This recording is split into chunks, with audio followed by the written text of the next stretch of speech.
Mr. Hernandez, are you ready, sir? Yes, sir. Mrs. Vallejo? Mr. Martinez? Mrs. Delgado? Ms. Chavez? Yes, sir. Mr. Rodriguez, are you ready, sir? Mr. Rodriguez? Yes. Are you ready? Ready. Mr. Howell? Yes, sir. Good afternoon, everybody. So the time is now 6:05, and I call this meeting of the Board of Trustees to order. We do have a quorum. Virtually, we have Mr. Rodriguez and Mr. Howell. In person, we have Mr. Hernandez, Mr. Martinez, Mrs. Vallejo, Mrs. Delgado, and myself. We're also joined by Superintendent Mrs. Chavez. We will now move along on the agenda to the Pledge of Allegiance by the Mercedes Early College students. The American flag will be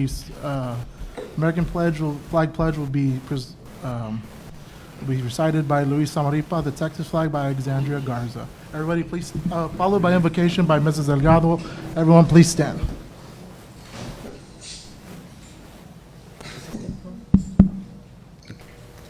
I pledge allegiance to the flag of the United States of America and to the republic for which it stands, one nation, under God, indivisible, with liberty and justice for all.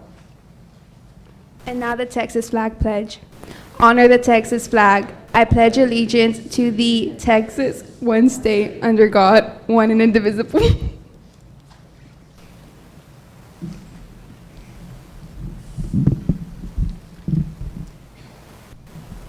Dear Heavenly Father, we thank you for the opportunity to gather together as students, administrators, community, and board members. May today there be peace within. Bless our efforts and help us sit present with one another, mindful of our purpose. May we accept our responsibilities, act with courage, and uphold education of tomorrow's leaders. Keep us mindful and thankful of your mercy, of your many blessings. Guide us in our meeting today so that everything we do might begin by your inspiration and be carried out throughout your grace.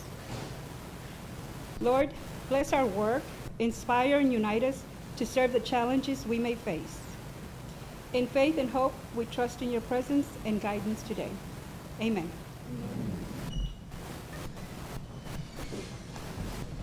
Thank you, everybody.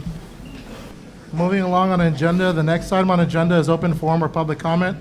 Before we begin, I will remind our audience members that the board's procedures for handling public comment.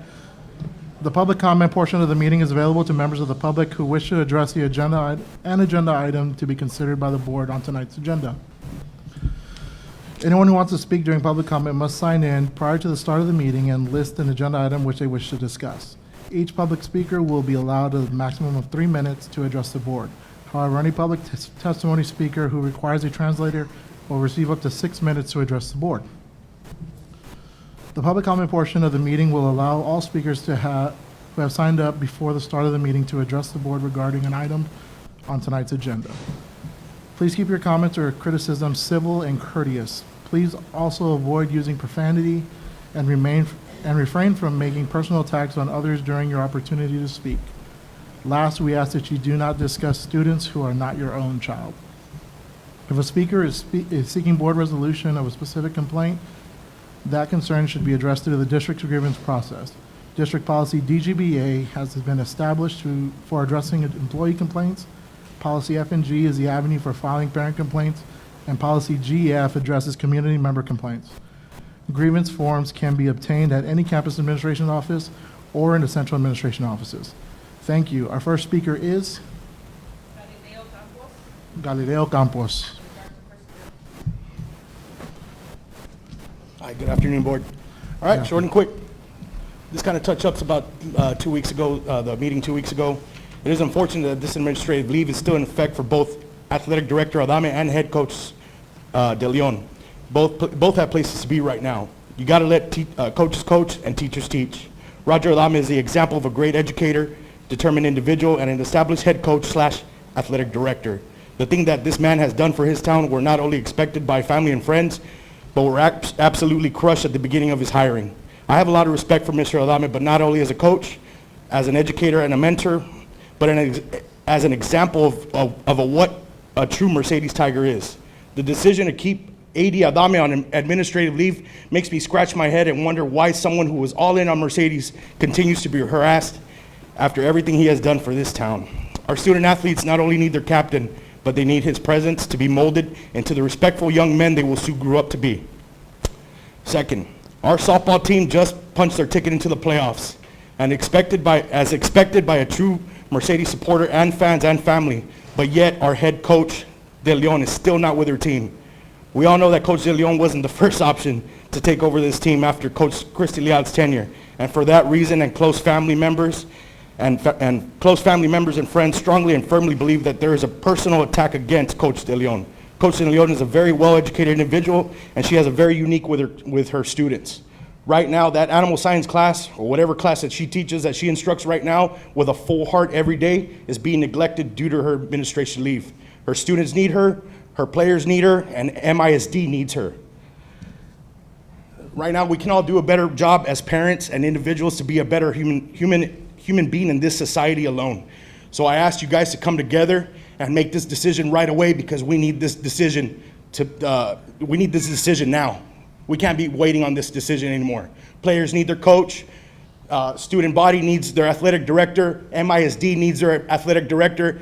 I understand that you guys are trying to build a foundation and lay brick by brick and try to build up the school district. But you know what? 10 years ago, Roger Adames started that, and he has done an exceptional job on that. A little quote from Tom Brady that just got released, and maybe it can help all of us here. Not to take away from anything of all the, once again, congratulations to everybody who has won an award, a teacher award, our band, and anybody else included in the agenda. But today, we can do a better job as parents today, because the biggest problem with a lot of kids these days is that it's all about them. Their brand, their social media, when it's all about we and not us. Well, there's no way to succeed as a team if you are doing is thinking about how selfish it is for you to get the attention. And that's what's happening right now in this school district. So I just ask you today, on the bottom of my heart, from my family, from Mr. Coach Campos, Alame and Coach De Mr. Leon Campos, supporters, your 3 minutes are up, sir. to think about this situation Mr. Campos. and make the right choice. Thank you very much. Thank you, sir.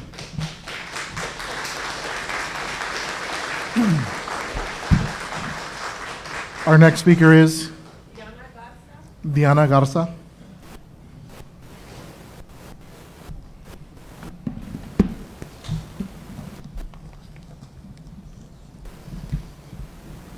Good evening, school board trustees, parents, staff, and congratulations to all the students out here that are going to be receiving awards. First of all, I have several questions for you board members and superintendents. Superintendent, why are you in a rush to scramble money to pass a bond? Did you educate the community that we are already the third highest from the entire region? The third highest. Did you inform them that this month our homes will be appraised and the value will go up, and all of us will automatically be paying more taxes because the home that we live in is going to be valued and the value is going to go up? We're going to pay more taxes. This month, you'll know about that. So the other thing, while the largest school bond in history was passed in Westaco, they are the second lowest in the entire region, the lowest. We are the third highest. Westaco ISD is the second lowest, and I guarantee you all, you were not educated on this bond that they want to pass. So last minute. Okay, so in Westaco, Dr. Rivera, our amazing superintendent of schools, that I don't know why you all would let him go, he's second to none. He was able to pass the largest school bond in history in the Rio Grande Valley for $160 million. Why? Because the community has gained, he has gained the trust of the community. That's why. And remember, Westaco ISD is the second lowest in property school taxes. Mercedes ISD, the third highest. Okay, so I think that, you know what? Why did you all scramble? Dr. Rivera planned it in for 7 months he was planning that bond. And here, I just heard about it on Friday. And Saturday I go to a meeting, superintendent was late, the whole entire room was empty. Why aren't the community members being educated on all the implications of this bond, $48 million that they want to pass? Okay? There is something wrong with that picture. So You know what? It is alleged that you all pay off all kinds of superintendents here, with the exception of the last one, Dr. Rivera left on his own. You pay them off at the expense of the taxpayers' monies. That is very sad. You don't do your homework, you hire people, then you pay them off, and they leave with their pockets lined, all at the expense of all of your hardworking money and taxpayers. Okay, we're gonna let them go, pay them off, and they run to the bank with their pockets lined. And now we want to pass a $48 million bond. How can we trust you with all that? There appears to be misappropriation of funds, but I think in this district, there's no monies to hire an auditor, Ma'am, so we can see where the monies are Your going. 3 minutes are up, ma'am. All right, so Thank to you. all of you, vote no. Thank you so much, have a good one.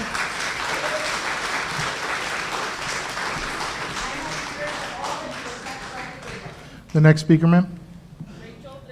Rachel Trevino.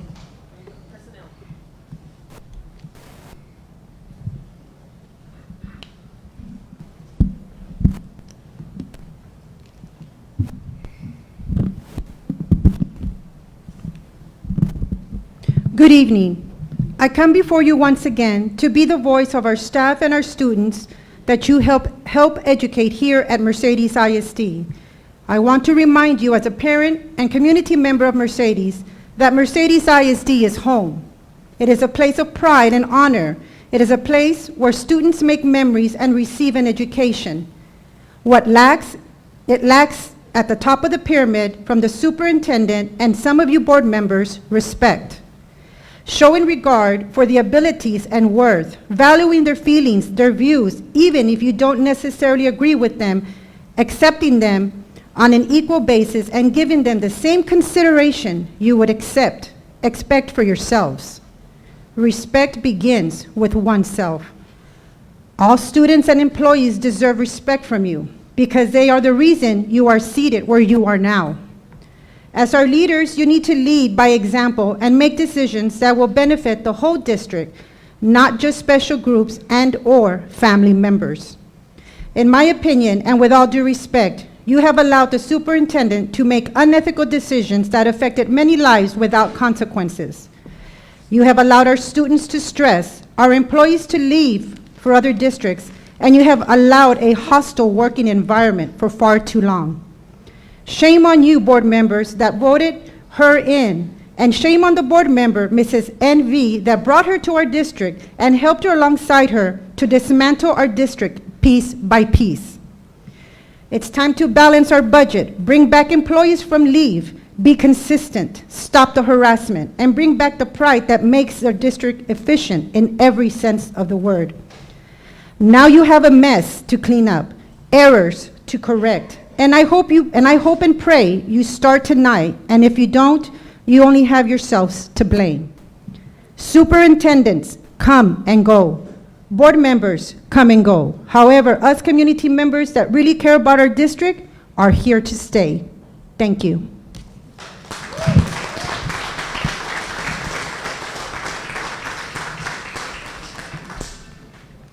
The next speaker, ma'am? Michael Garza. All right, hello, my name is Michael Garza, and basically all my points were already hit on. If I look at this chart here, and of course this is in relation to the bond, we're looking at districts like San Benito, La Jolla, Sherryland, Edinburgh, McAllen. We're paying more, already paying more than these districts, and we're voting to, or there's a proposition to increase that to make us pay even more. I mean, something doesn't seem right here. It's a simple, logical conclusion that there has been misallocation of funds. In fact, it would be fantastic to see where the money has gone, what we've done with it, how we can be better with it, so that we don't have to, keep increasing. We're the third highest paying. I mean, need I say more? So when it's time to vote, I think early voting has begun. Everybody, you should just vote no. We need to see where the money's going, and this stuff has to stop, because when will it ever? It's like inflation. We're just gonna keep increasing. Where's the money going to? I think everybody here deserves a right to know where it's gone. All right? Thank you guys so much.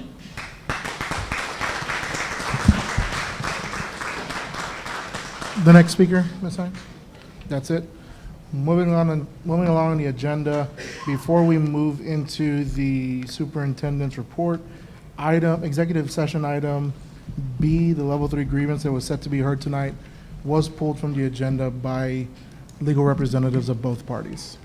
So moving along to the superintendent's report. Chairman, I have a quick question, please. Yes, sir. So I wasn't quite, I didn't hear it clearly. Well, the two parties agreed? Both parties agreed, yes. Okay. And I just want to put this on the record. Once the agenda is posted, that agenda belongs to the board. I just wish we'd had some type of communication amongst the board, administration, and the superintendent. But, I respect it. If both parties agreed, then I'm okay with that. Yes, sir, and many of us are very familiar with family emergencies. There was a family emergency of one of the legal representatives today, and she needed to step away and be with her daughter. And so leaving one of the parties without legal representation was not going to be an option, or wasn't what was wanted. And so I helped make a call to go ahead and have it pulled from the agenda so that everyone can be represented adequately and fairly. So you made the choice, you made that decision for the whole board, Yes, sir, I did. without I had- consulting any of the At a- members of the board? at around or 4 it was o'clock- all on you? At around 4 o'clock, I got a phone call, and I had to make a decision at that time. We were pressing up against the meeting, and I had to make that decision. Okay, so you didn't notify anybody else? No, None sir, of the I board had- members? I It had was- to, like, as I just mentioned, you don't have to ask me twice. Just wanna I make have- sure. You can make sure, and I will tell you again, Okay. that I made that decision. I made that decision. One more time, I made that decision. On Moving behalf of along, the board. on behalf of the board, as board president. So moving along on the agenda, we have the superintendent's report. Mrs. Clarissa, Mrs. Martinez?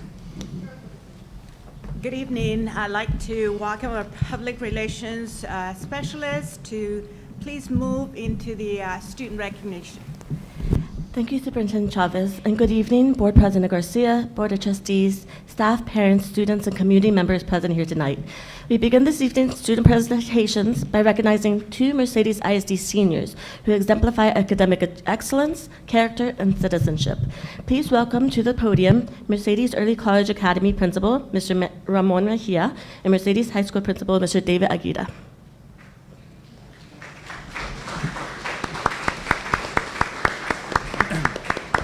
Good evening, Superintendent Chavez, Board President, members of the board, and community members here. Every year, the U.S. Border Patrol Rio Grande Valley Sector organizes a scholarship ceremony called Youth of the Year. This ceremony is held to award a scholarship to graduating seniors from high schools across the Rio Grande Valley based on exceptional academic achievements, commitment to community service, and a drug-free lifestyle. The recipient of this award is given the title Head of the Class. This year's Head of the Class Award nominee recipient for the Mercedes Early College Academy is Maximo Castro. And this year's Head of the Class Award nominee for Mercedes High School is Miranda Aleman. Both Miranda and Maximo are true inspiration to all students and have been recognized for their outstanding achievement. Congratulations to both of them for setting this excellent example for others to follow. At this time, we'd like to invite both students and their parents to come and greet the board.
We will now move up the special recognition for our Teachers of the Year presentation. It is with the utmost gratitude that we celebrate the exceptional dedication and commitment of our educators. Each year, the district has the distinct honor of recognizing the esteemed individuals who have been selected as Teachers of the Year. These educators often explore ways to empower our students in an encouraging environment that allows them to discover their potential. We would now like to introduce our 2023-2024 Teachers of the Year for all campuses. We will have them come up along with their principals to accompany them. The Teacher of the Year for Mercedes High School is Ms. Adriana Gonzalez. Ms. Gonzalez is described as an excellent role model for the students in the CTE Culinary Arts program. Her colleagues say she is committed, passionate about her craft, and works with a strong servant heart. Congratulations, Ms. Gonzalez.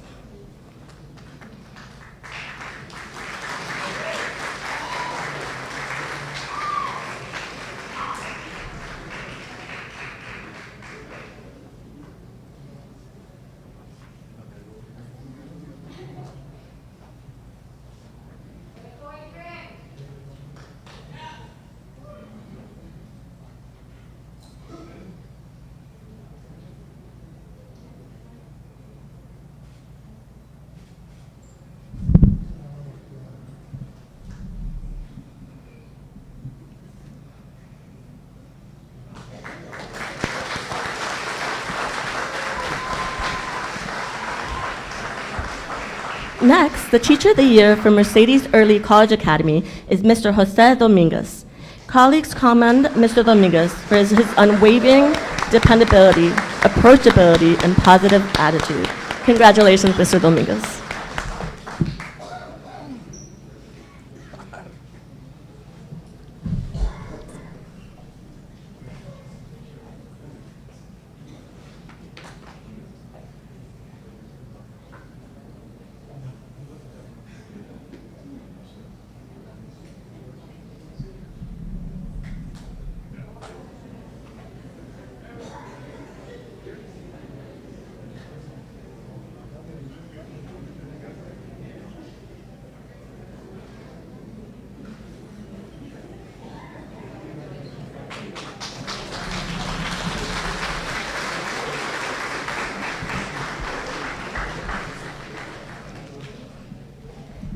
The Teacher of the Year from Mercedes Academic Academy is Mrs. Monica Bustamante.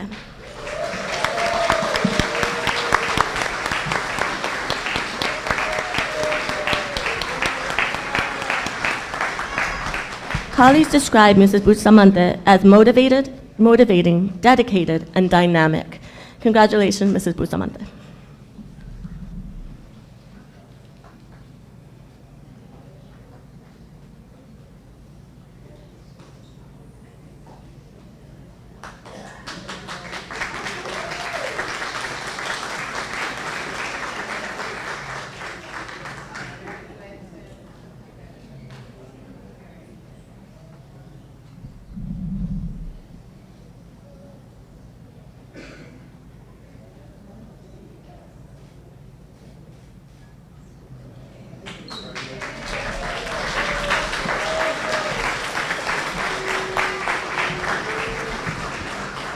We would now like to welcome the Teacher of the Year from Manuel Chacon Middle School, Sergeant Manuel Chacon Middle School, Mr. Ezekiel Santana.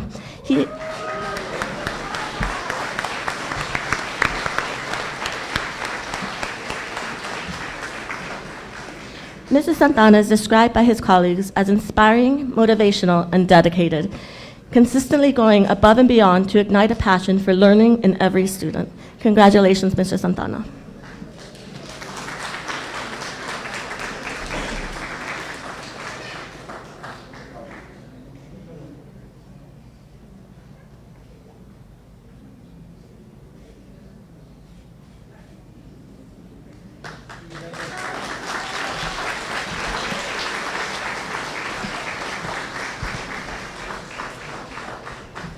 The Teacher of the Year from Sergeant William G. Harrell Middle School is Miss Abigail Chavez.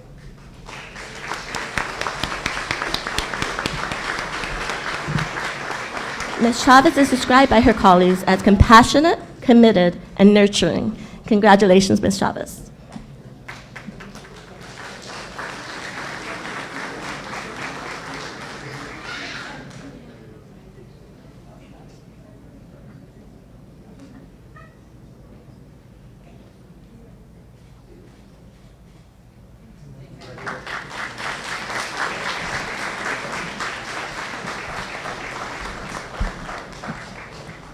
Moving to our elementary, the Teacher of the Year for Taylor Elementary School is Mrs. Ada Torres.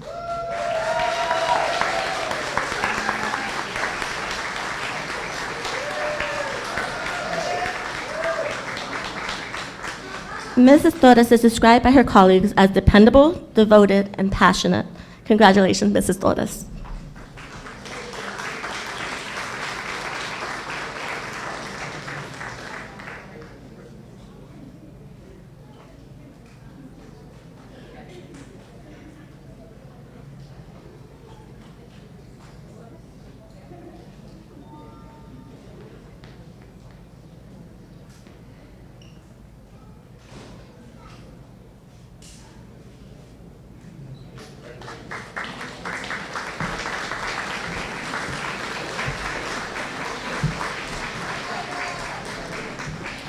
The Teacher of the Year for Travis Elementary School is Ms. Kathy Chapa.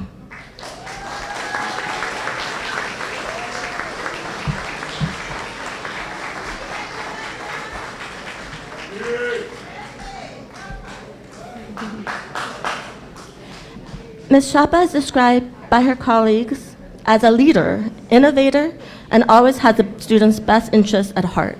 Congratulations, Ms. Chapa.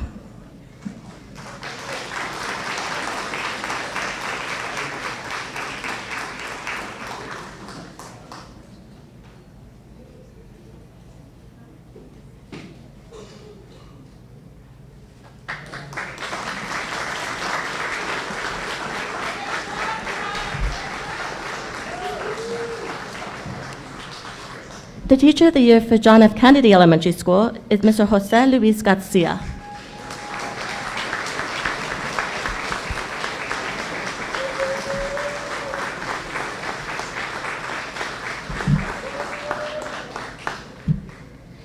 Mr. Garcia's colleagues say his passion, dedication, and unwavering commitment to the betterment of his students make him a true asset to JFK school community. Congratulations, Mr. Garcia.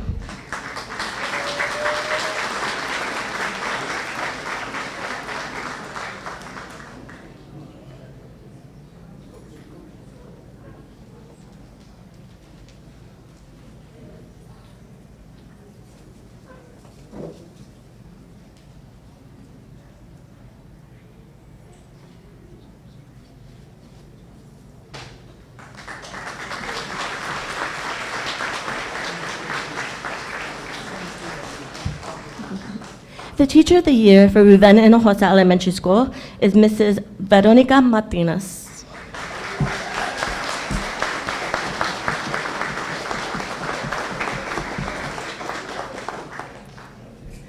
Ms. Martinez's colleagues say she is knowledgeable, passionate, and self-driven. Congratulations, Mrs. Martinez.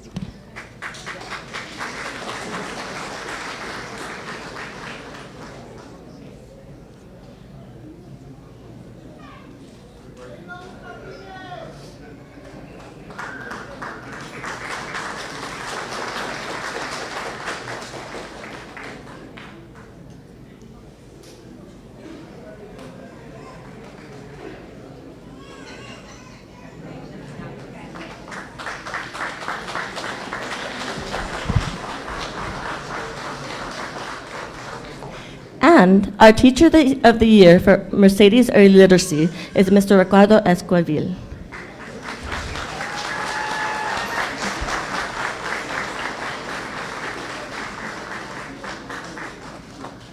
He is described by his colleagues as dependable, supportive, and resilient.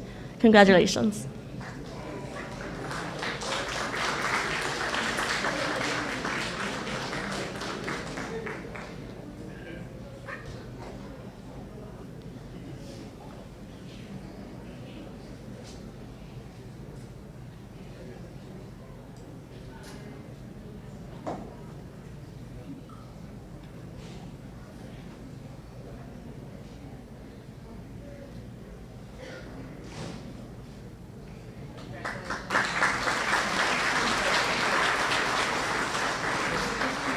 Once again, thank you all for your outstanding representation of our district, and congratulations to all.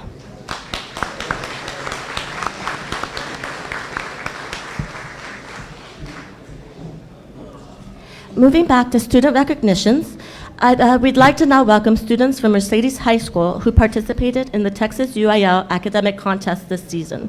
These academic competitions are not only challenging, but also provide invaluable learning experiences, fostering critical thinking skills, creativity, and teamwork. I'd now like to welcome to the podium Mrs. Ruby Hinojosa to introduce the students and tell you more about their accomplishments.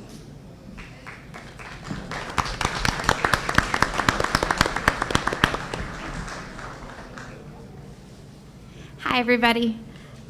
So this school year, the Mercedes UIL academic team competed in 6 invitational meets in which over 30-plus schools from across the Rio Grande Valley attended. We would like to recognize the following students and teams for their achievements this season. Congratulations to the computer science team coached by Gavino Cantu, who had 2 top 6 finishers in the invitational meet portion of the season. Those students are Jesus Barraza, who placed 3rd, and Victor Arguelles, who placed 6th.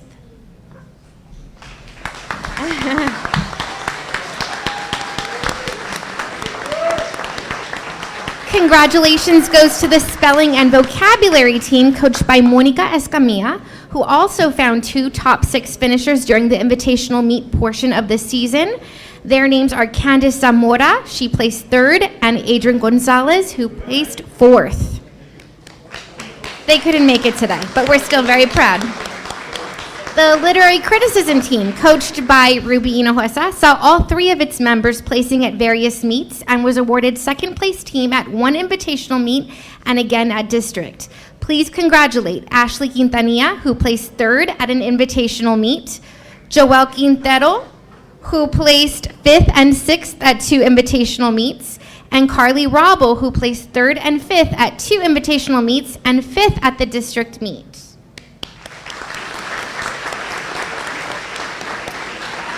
And last but not least, congratulations to our journalism team coached by Jesse Garcia, who placed at all 6 invitational meets, the district meet, and have a regional qualifier over this season. Miranda Aleman placed 1st and 2nd in news writing, 2nd and 3rd in editorial writing at various invitational meets. We have Audrey Cavazos, who placed 3rd and 5th in news writing, 6th in feature writing at various invitational meets. Adrian Gonzalez, who placed 5th in copy editing at an invitational meet. Ashley Quintanilla, who placed 5th in feature writing at an invitational meet. Esperanza Saldana, who placed 5th in news writing at an invitational meet.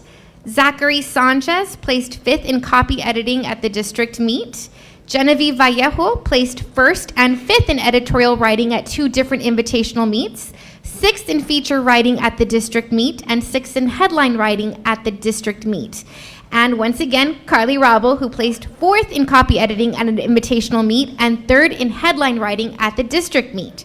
She will be representing the Tigers at the 32 5A regional meet in San Antonio this weekend.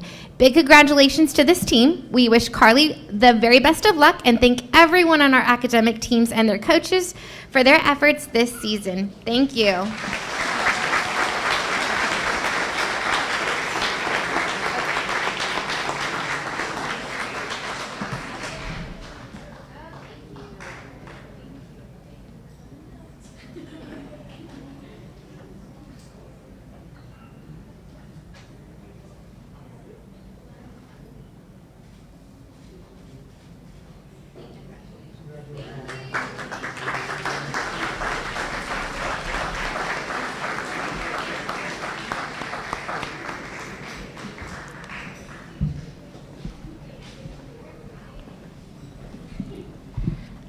Moving to fine arts, I would like to welcome Director of Bands, Mr. William McKenney, to present the ensembles who earned top accolades at this year's UIL concert and sight reading competitions.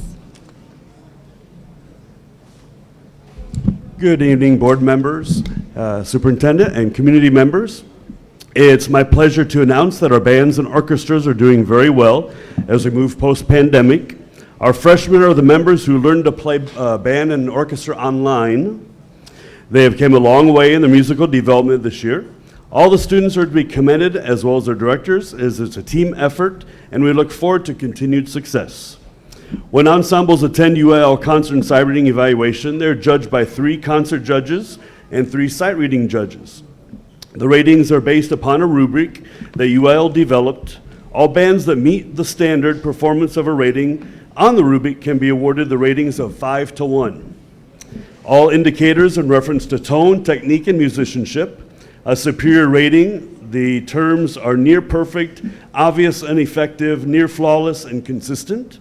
Excellent rating, occasional flaws, obvious flaws, numerous minor flaws, and minor inconsistencies. An average rating is at times, as often, lapses occur, inconsistencies, and noticeable. Below average rating is a 4, and it's immature, lack of understanding, extreme amount of flaws, lack of clarity and precision. And then the poor rating is a Division 5, with no understanding, little or no evidence, push beyond the ability, no attention, and inadequate. The kids this year, they were just mentioning, said, "Sir, you can get a Division 5." I said, "Yes." We don't, which is a very good thing. I'm pleased to formally announce these groups either earned an excellent or superior rating this year, continuing many years of success. Harrow Band, come on down. We had the concert band, their first time ever. They went to the contest this year. They received an excellent. And our superior band received a superior rating.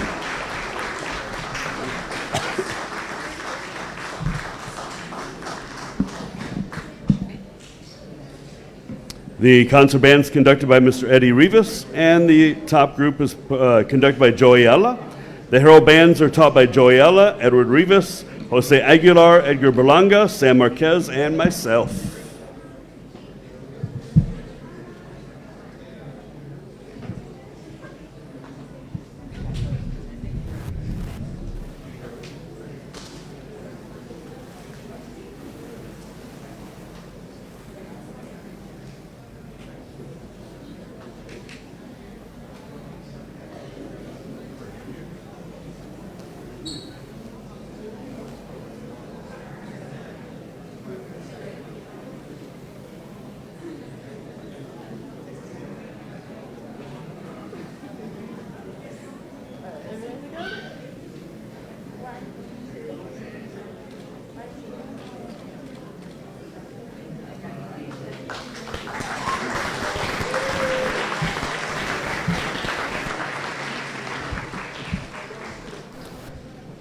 Next are Chaconne bands. Our concert band received a superior rating for their concert, an excellent rating for their sight reading.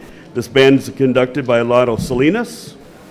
And our Chaconne Symphonic Band received a superior rating for both concert and sight reading, earning them the UIL Sweepstakes Award. The band's directed by Nancy Coronado.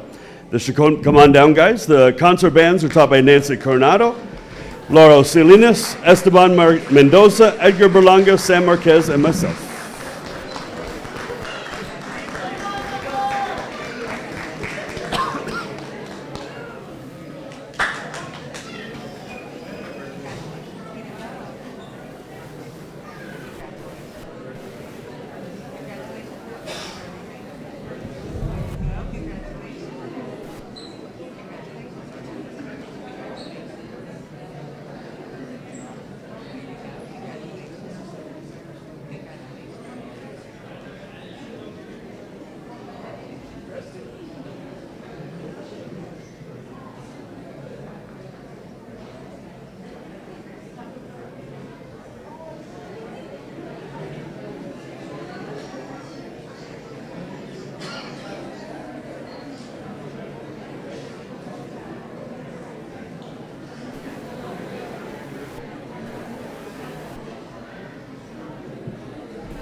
Next up is our varsity string orchestra. They received a superior rating for their concert and a superior rating for their sight reading, earning a UIL Sweepstakes Award. The orchestra is directed by Mark Rainey and Elijah Lopez. Come on down, strings.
And finally, our high school symphonic band earned an excellent rating for concert and an excellent rating for their sight reading, conducted by Joe Ayala. And then our wind ensemble earned a superior rating for their concert and a superior rating for their sight reading, earning a UIL Sweepstakes Award, and that's directed by me. High school, come on down.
Congratulations again to our outstanding musicians. Just as we met our high school UIL academic participants, we'd like to now turn to our middle school competitors. Students from Chacoan Middle School had an outstanding showing at the UIL Academic District Meet, with 37 students earning ribbons in their category. I'd like to welcome to the podium Chacoan Middle School Principal, Mr. Martinez, to introduce the students.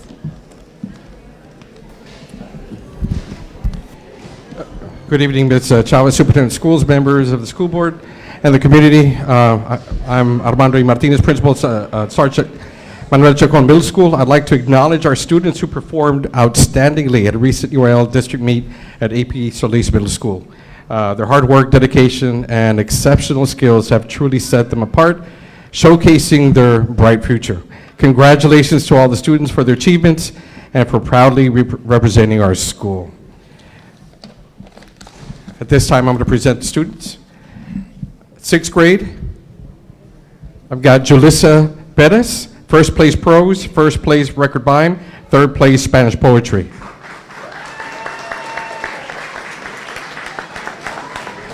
Jaslyn Lopez, first place impromptu, second place prose, second place modern oratory, and fifth place duet acting. Jocelyn Mendoza, second place impromptu, fourth place poetry.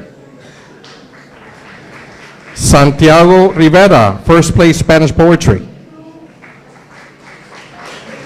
Galilea Ramirez, fifth place duet acting. Micaela Rodriguez, first place record mime, sixth place duet acting. Mylene Vela, sixth place duet acting. Galilea Ramirez, first place record mime. San Juana Lugo, first place record mime. Emma Martinez, fourth place calculator, sixth place social studies.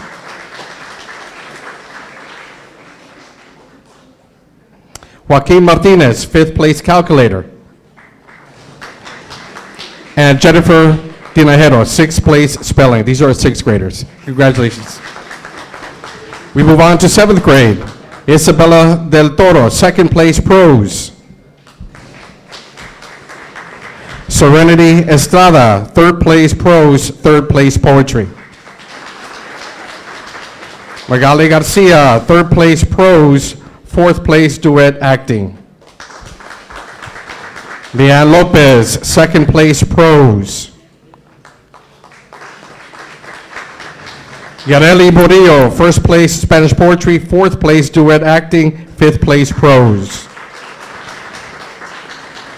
Daniela Uresti, first place record mime, fifth place poetry, sixth place duet acting. Camila Alvarado, first place record mime, fourth place spelling. Sofia Garcia, first place record mime. Elise Rocha, first place record mime, sixth place duet acting. Miranda Guevara, fourth place dictionary skills. Isabella Belgosa, sixth place duet acting. And we move on to our eighth graders. Vanessa Hernandez, second place record mime, fourth place duet acting, sixth place listening skills. Casey Garza, second place record mime, fourth place duet acting, sixth place poetry. Madeline Muniz, second place record mime, third place listening skills, sixth place duet acting. Crystal Gomez, second place record mime.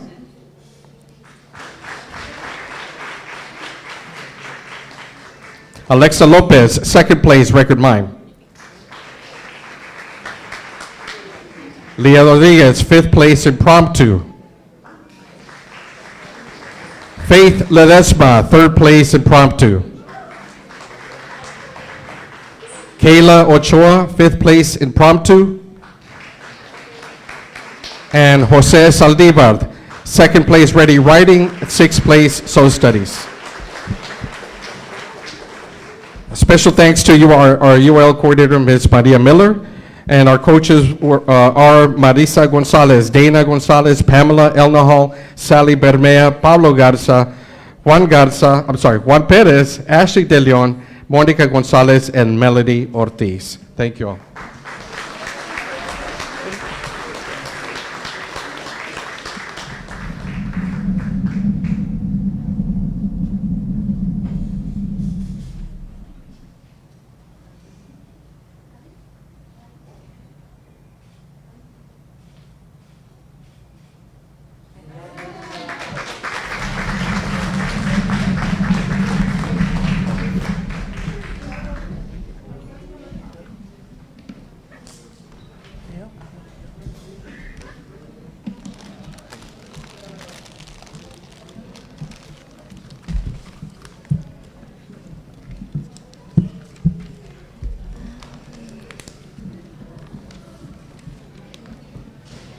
To conclude tonight's student recognition, we would like to recognize our Mercedes High School March Students of the Month.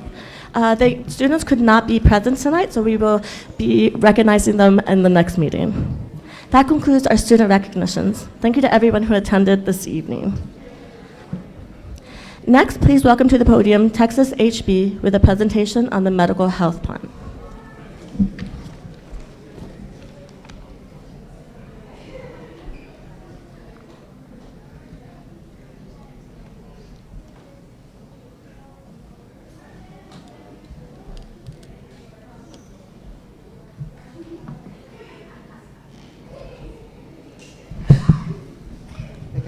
Texas HB.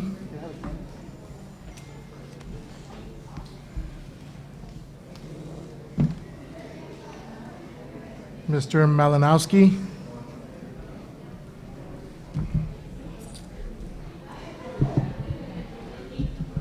Coming? Okay.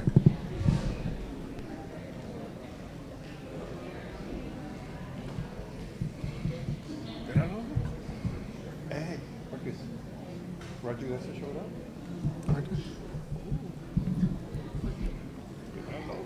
Who? Is there insurance consultant? The insurance consultant. Okay. I'll hand over to. Oh, you've been. Good evening, President Garcia and honorable members of the Board of Trustees. Thank you so much for taking the time this afternoon to listen to a presentation for the Texas Benefit Health Pool. I'm going to introduce to you the first individual that present for the Texas Health Pool, and that would be Joe Malinowski. Mr. Malinowski will be making the first presentation for you. Is that mic on? Can we get you to speak into the microphone, sir? Thank you. Sure thing. Can you hear me okay? Yes. Great, thank you. Thank you for allowing me to be here today to present to you. I'll be going over the mid-year data information for your medical plan. I'm Joe Malinowski. I'm with Texas Health Benefits Pool. A little bit about the data I want to talk to you about is that you're going to see data from September 23 to March 24, so that's 7 months. There is a little skew in the data as far as September is concerned, and the fact that Blue Cross and Blue Shield was had your claims on hold during that time, so you're going to see very little claims payment in September. Most of that's going to fall into what we're identifying as quarter 4 and quarter 1. Some other information about the data is going to be a little immature in the fact that it's only 6 months old, so take that into account when you're looking at that. And then lastly, the information on a quarterly basis, you'll see a quarter 4 and a quarter 1. Quarter 4 will be represented by October through December, and quarter 1 will be represented through January through March. So with that, let's go ahead and get started and talk a little bit about your information here. So this first slide shows the information on the membership that's enrolled in the plan. You can see that by employees, spouses, and dependents. The slide to the right is slide information that talks about how much the plan has paid year to date, so your plan year from September to March of 2024. You can see you're at a little bit over $1.8 million in paid claims. The blue or purple boxes there represent what your employees have paid out, so their deductibles, their co-pays, their out-of-pocket maximums. Those two figures combined are right at about $388,000. So again, that's what those purple boxes represent. This next slide here is going to show you by place of service, so inpatient, outpatient, and office visits per employee per month, what those costs are. Again, you can see the quarter 1 is the purple, the teal box is the quarter 4 is the purple box, teal boxes are quarter 1. So again, you can see how those are trending down when you get to quarter 1 for outpatient and office visit. Inpatient is up a little bit for the first quarter. One of the things that we like to talk about when we're showing claims data is specifically around emergency room utilization. Two things here that are on this slide are COVID utilization and emergency room utilization. So first, let me talk about COVID because we're going to spend some time talking about emergency room utilization. There's been 123 claims with a COVID diagnosis that's been submitted under your plan. The plan has paid out a little over $24,000. On the emergency room side, you can see there's been about 385 claims. Those claims are represented in 3 different categories. That's the emergency room itself, the emergency room doctor's claims, and then any other ancillary claims that would be billed under emergency room services. You have about 90 emergency room visits from, again, September through March, and we've paid out on your behalf $258,764, which represents about 14% of your total medical spend during that 6-7 months time period. The other thing to know is you have 10 members that have gone to the emergency room 2 or more times. Looking at the next slide, we'll show you what people are presenting to the emergency room for. These are the top 5 diagnoses, the number of members, number of claims, and then the total paid out for each of those diagnoses. That total, going back to that slide, that $71,000 is about 4% of your total spend.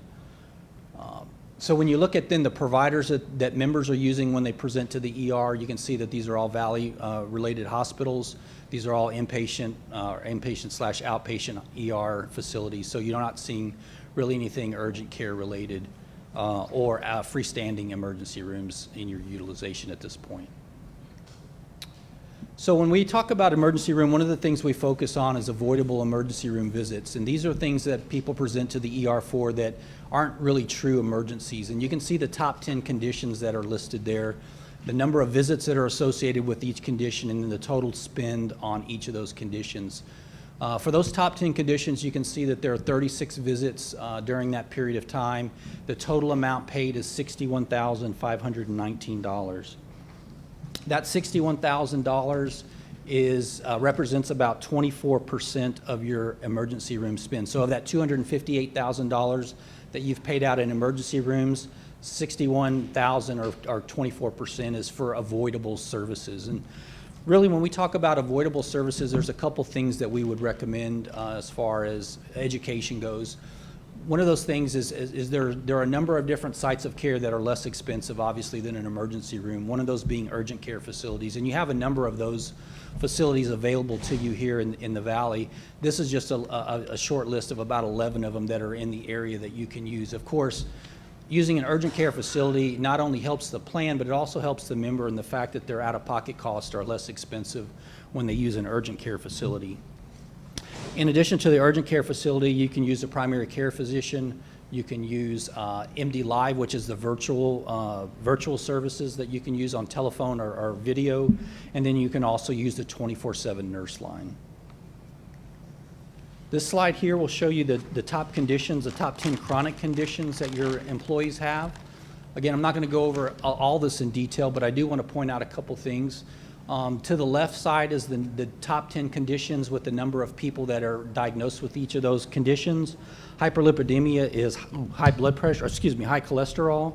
The next one is high blood pressure, hypertension, and then diabetes is the third one. On the right, you'll see that broken down into representation in a pie graph that shows not only the number of members, the percentage of claims that are being paid, and also the per member per year cost for each of those diagnoses. And then the last thing I'll point out on this slide is almost 30% of your population have one or more chronic medical conditions. As I mentioned, the total payout so far from September through March of 2024 is $1.8 million.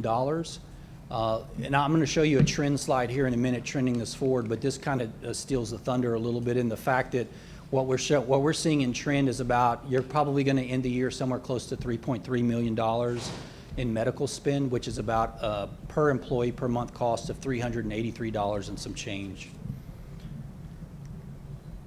High-cost claimants is another thing that we like to talk about when we give claims data information, because these are usually claimants that incur very high claims and can contribute to the total out-of-pocket cost significantly.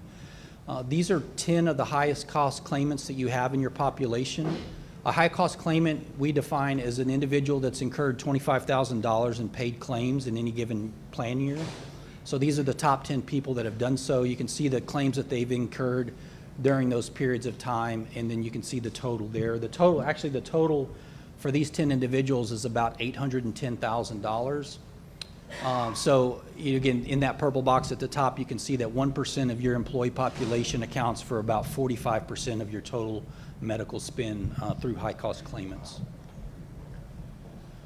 This slide here is showing you the the same period of time, which is September through September of 23 through March of 2024, and it's showing you your utilization from your prior third-party administrator under your medical care, which was United Healthcare, versus Blue Cross and Blue Shield, which is a third-party administrator that the Texas Health Insurance Pool uses. So you can see the difference amounts there. The teal boxes are what your current amounts are, and then the purple line or non-shaded amounts are what UHC paid during that time. This shows you on a per employee per month basis what that looks like. Again, you can see from the purple box, that's the United. The teal box is the Texas Health Benefits Pool or Blue Cross and Blue Shield. Comparing these same periods of time, again, this data is immature, so I wouldn't go out and start celebrating just yet, but during the same time when you were with United, your per employee per month cost was floating around $541, and with Texas Health Benefits Pool, it's $356, which is about a 34% savings during that same time. This is a slide that will actually is only just showing March data. The one thing I will point your attention to, really there's a lot of numbers here, but really what I would like you to focus on is the number in the lower right-hand corner, the 98.92%. What that represents is the number of claims that are being processed as in-network claims. So your employees are using the network 98.92% for most of their medical care. So really the network that Blue Cross and Blue Shield has is really providing extensive coverage for your employees. This was the slide I was telling you a little bit about that's going to trend claims forward. To the left side here of the screen, you'll see the number of employees, the number of dependents, and you'll see the total medical spend for each one of those months. On the right side, we're trending that claim forward, or that information forward. So in the non-highlighted box, you'll see starting from the top and moving down, you'll see year-to-date medical claims at 1.8 million, which we've talked about. If you annualize that moving forward, we're projecting about 3.1 million. That 8% is really what Texas Health Benefits Pool is projecting. I know your consultants will provide you maybe with a different amount, but this is what our in-house underwriter has projected. So if you project those claims moving forward for another 7 months or 6 months moving forward, again, we're going to project that you're going to end the year somewhere around $3.3 million in medical paid claims.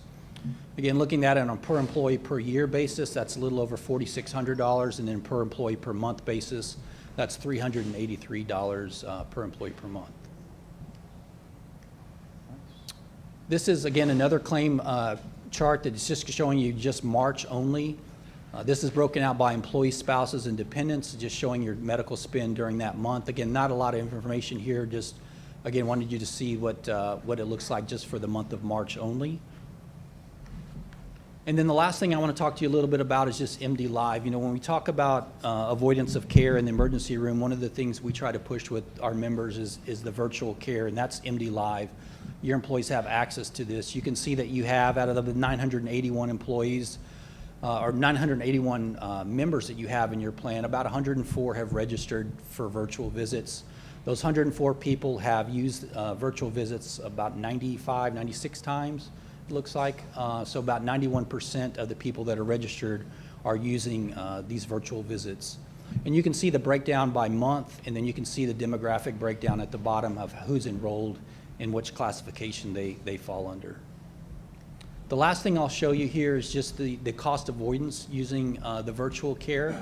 So again, what I'll point your attention to is in the lower right-hand corner of your slide. You can see that the cost avoidance is at $14,800 during this 6-month period, or $2.90 per employee per month.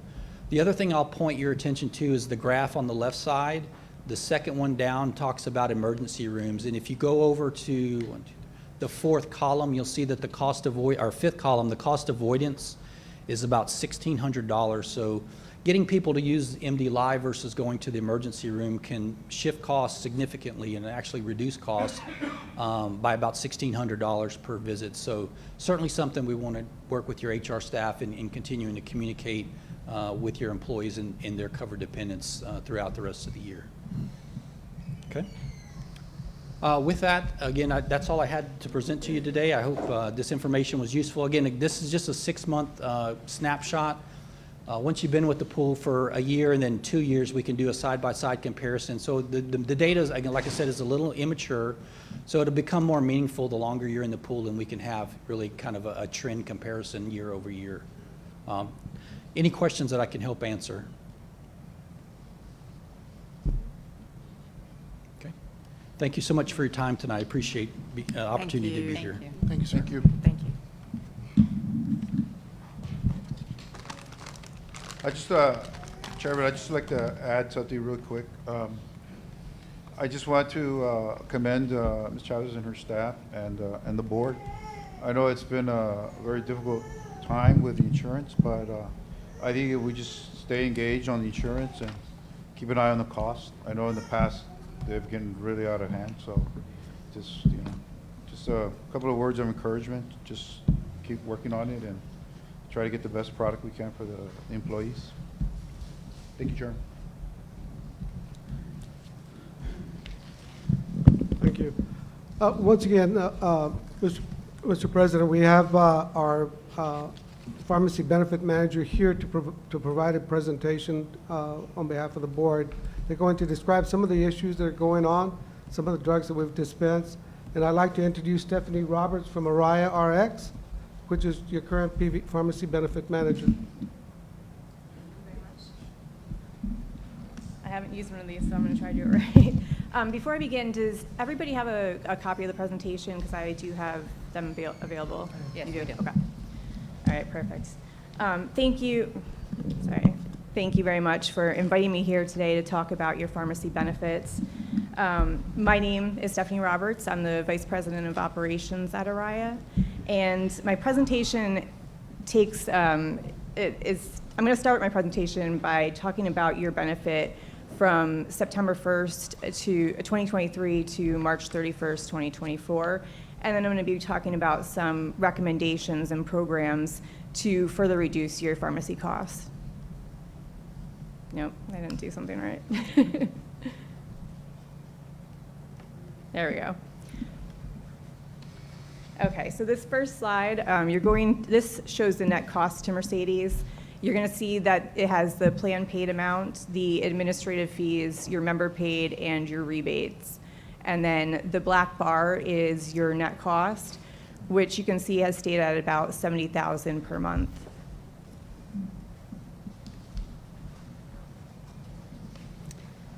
This next report, it provides details of your key metrics. Please note the amount at the top, that $744,000 for your plan paid, that doesn't have rebates included in there. So you're looking at about $200,000 less once the rebates are included in that number. Then you're going to further see the breakdown by month to month for your PMPM. And this fluctuates. There's a few reasons it does. It could be the number of days within the month or the 90-day supplies that members are getting. So you might see an increase if a lot of 90-day supplies are being done within that month.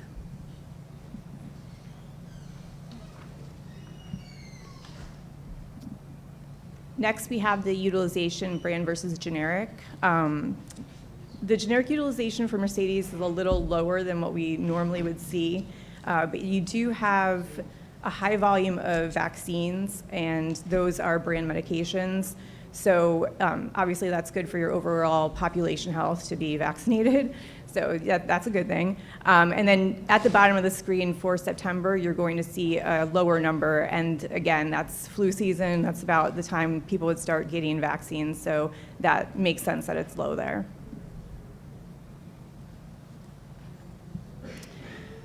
This next slide shows your specialty and non-specialty medications.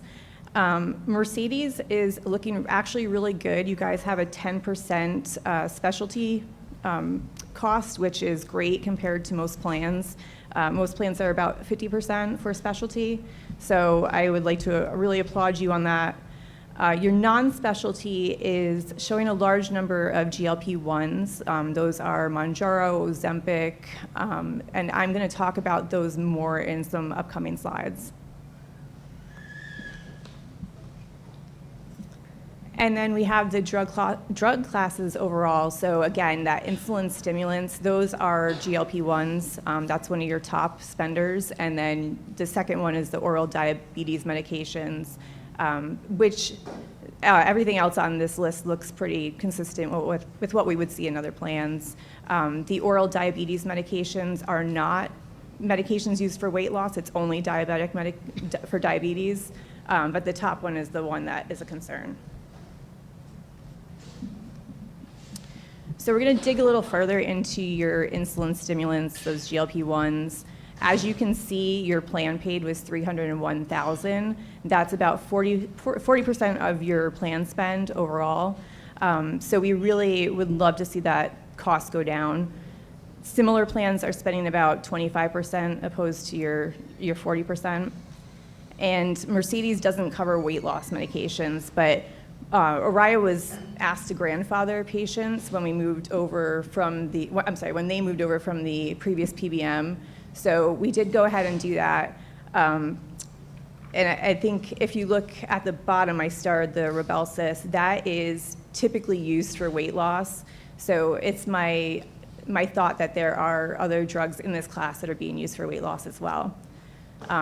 New therapies that have started with us go through our clinical process with our pharmacist, and those are being denied if it comes back with a diagnosis of weight loss. So this is just seems to be for grandfathered medications. And then again, we've got the number 2 is your oral diabetes medications, and this is a lot lower than the first indication at $87,000, and all of these are used for diabetes only. Excuse me. Talking more about the GLP-1s, I wanted to show a comparison. So that first column is the numbers provided by your previous spender, and you can see that the number of prescriptions increased by 38% for the GLP-1s. The dollar paid increased by 26%, but at that bottom row, you can see that the drugs, you're paying a lot more for the drugs through the previous PBM than you are through Oriah, so there is a 19% decrease there. Our biggest question now is how many of these prescriptions are being used for weight loss? Oh, I'm sorry. I actually took this out of the slides that I had, but this just broke down your top 15 members. And overall, really the top 2 people will really drive the whole plan. Yours was pretty broken out between the 15, so that's a good amount there. Any questions before I start talking about the recommendations? Okay. All right, so we're going to talk about the importation pharmacy program, Pharmax, and we're going to talk again about the GLP-1s. You guys are going to get tired of me talking about the GLP-1s. But I would like to point out that all of these recommendations and programs were in our original proposal when you brought us on as the new PBM. So this isn't anything new that we're trying to bring to the table. This is all in that first proposal. To date, we just haven't implemented that, and we strongly recommend that we do implement these going forward. I also wanted to include some successful results from another district that implemented our recommendations. So you can see that McAllen Independent School District, their cost has remained well below the previous PBM's cost, and it's continuing to reduce with the suggestions that we've provided to them.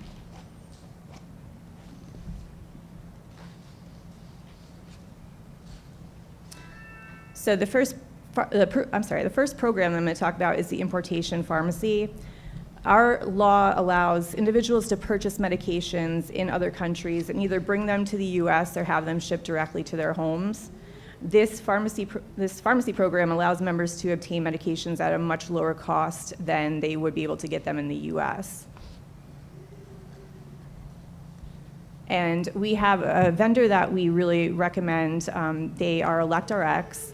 We have many clients using them, and we've had thousands of prescriptions being sent out to members and 0 member complaints.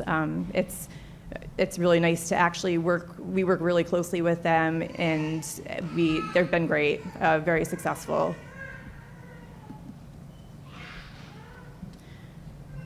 Going further into the member impact, I just kind of wanted to explain the process. So once a member obtains a medication eligible for this program at a community pharmacy, what would happen is they would receive a letter with instructions on how to transfer that medication over to ElectRx. It's a really easy process to start, and then we have 3 different copay options to further incentivize the member to move their medication. So as you can see here, we have the first one being to waive the copay, so the member would pay 0 for their medication at ElectRx. This has about a 5% success rate in moving the medications over. There is also the penalty copay, so that would be 1 or 2 fills at a domestic pharmacy, and then if they didn't move that over to ElectRx, it would be a higher copay would be in place, and that typically is about 20% success rate. And then you have your 100% copay if a medication is filled domestically. So that again would be 1 to 2 fills, and then if they don't move that medication over, they would pay 100% of the drug cost. And that one is obviously a lot more successful, and it does have it's a lot more savings for everyone.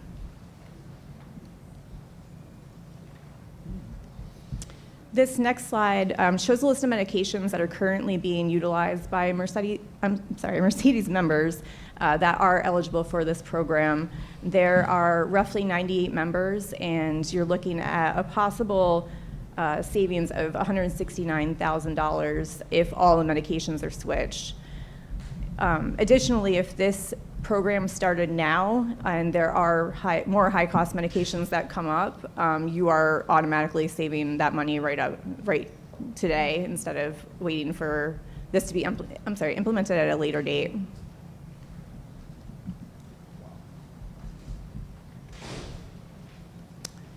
Going into the second program is Pharmax. So this is another program that we highly recommend, and this maximizes the specialty copay funds that are set aside by pharmaceutical manufacturers.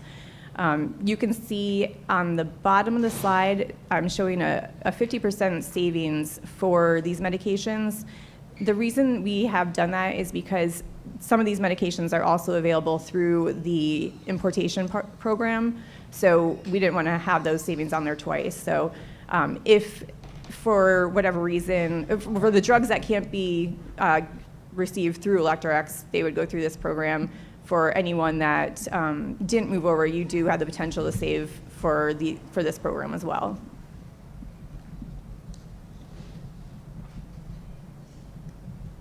And lastly, I just wanted to go through the breakout of the GLP-1s again. Our goal is to get Mercedes down to down from the 40% drug spend to the 25% spend for similar clients. Moving Mercedes to that 25% would save about $100,000 annually, so that's a really big win for everyone. That concludes my presentation, and I wanted to check to see if anyone had any questions. I have a couple questions. Okay, so did I hear that right? Is that a possible savings of $183,000? Are you talking about total or for the one program? You tell me. Oh, so it was 160, let me get my numbers again. Sorry. 116? Nope, hold on. I'm just grabbing the number again. I gotta find the right slide.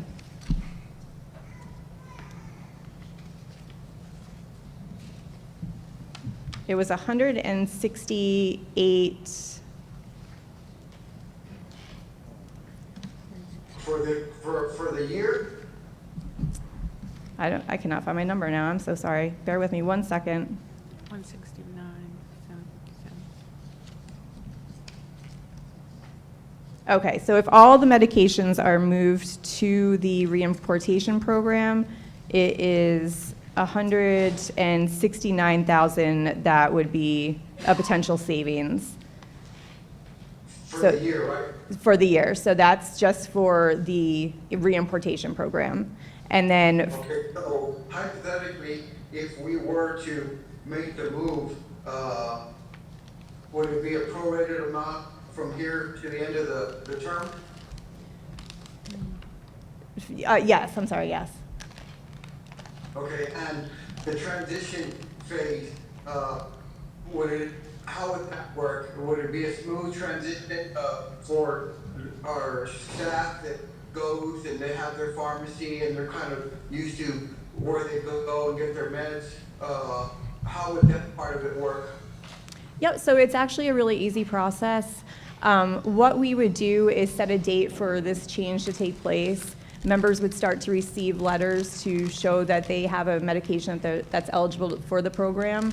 And then depending on what option you chose for the co-pays, we would set that up in the system. And then we would start working with the members to move those over. Okay, so as far as educating the current staff, as far as deductibles and co-pays, would you come in and talk to them again, or how would you do that? We can certainly give some more information to the staff and make sure they're educated. No deductibles are impacted. There's no money there. If you decide to go with the waiving the copay option, then all they would do is ask, and this is all in the documentation that we provide, a new script would have to come from the doctor to go to the reimportation program. And then at that point, they give a 90-day script, and then they start delivering those right to their door. So it's really very easy. It's like other specialty pharmacies where the medication, you have that care person that talks to you and gives you a call and let you know that your medication will be shipping, and then it gets shipped out. Okay, one last thing. Would there be a way where you could try to, I know it's kind of hard to gauge it to the dollar, but try to give us a figure between now and our renewal, what our savings would be? Again, it would depend on how many. Research it, if you can get back to us with that. Yeah, absolutely. We can give estimates. It's hard to tell based on how many people would actually move, but we can certainly put together a better breakdown for you of that. Yeah, because like you said, if we wanted to move forward as good as possible, we kind of want to know what the benefit of that would be. Obviously, there's some savings on the table there, but to be able to talk to the rest of the board and really consider it, we would like to get a ballpark figure on that. Yep, absolutely. Okay, well, thank you. You're welcome. I have a quick question, ma'am. I guess just a question, two questions. The first question would be, those communications that you're having with the staff, is there going to be one-to-one, or we're going to sit down and explain to them how those particular prescriptions are going to be? I mean, it sounds like a great idea. I mean, the brochures, et cetera, but I'm concerned about that one-to-one conversation. Yep, we've done this several ways, so we can have some type of webinar. I'm not sure what our plan looks for coming down here again, but we could certainly, if that's something that you would really be interested in, we could certainly do that and set up times with members. What we typically do is we send out the letters, and if they have any questions, they are more than welcome to give our staff a call, and we can go through it with them. There is, ElectorX also has a really good staff that they can answer any questions at any time. I think we have actually done a webinar with them on as well, so we could talk about doing something like that. But we wouldn't leave anyone hanging. We would make sure everyone's well educated on this. Yeah, the savings is incredible, and thank you for bringing that up. Yeah, Another absolutely. question I had was, that communication that we're having with the staff, I have a concern because there's a high percentage of bilingual workers. Are we going to address that issue? I mean, when we engage the staff, are we be able to speak Spanish fluently? All of our documentation does have Spanish. It's in Spanish also. We have had somebody on to to do Spanish webinars as well, so that's something we could look into. I don't know if ElectRx has anyone that speaks Spanish, but we can certainly ask that as well. Thank you. Mr. Garza and Ms. Chavez, I'm alluding to something, I don't know if we picked that up or. Correct. Well aware. I think if we can have that type of communication and those conversations, because I think it's a great idea. The only thing is the implementation, that's where I have a concern about it, so. And we worked very well with our staff, our insurance specialist, Ms. Gonzalez. Okay. And she is bilingual, and she's able to navigate this whole process. As a matter of fact, part of the administration's work to reaching out and communicating with your insurance consultant, Mr. Garza, is simply because we have employees who have a high cost prescription, monthly cost. And we knew that this was a resource and was not initially a part of the RFP nor the approval process that we brought to you. So after learning about this option for our employees and working closely with Mr. Garza, we're bringing you that option this evening to be able to move forward. I never apologized to looking out for the best interests of the community, and I think we need to keep an eye on the insurance. I think historically, I think Ms. Delgado was with us, Mr. Martinez. The cost overruns was outrageous. Yeah. And like I said, I don't ever apologize for looking out for the best of our community, and I got to commend the board doing a really good job looking at those insurance. So I yield my.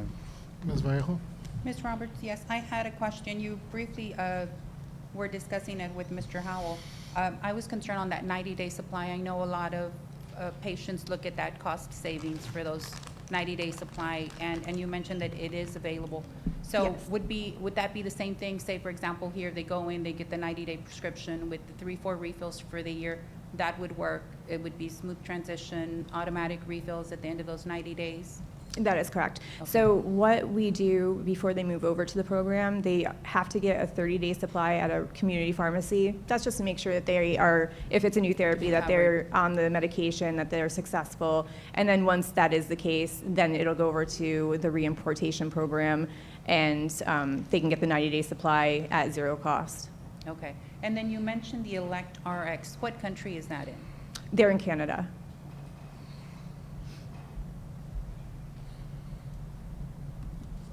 Okay. Thank you. Any other questions? Thank you so much for your All right, time. thank you very much. Thank you.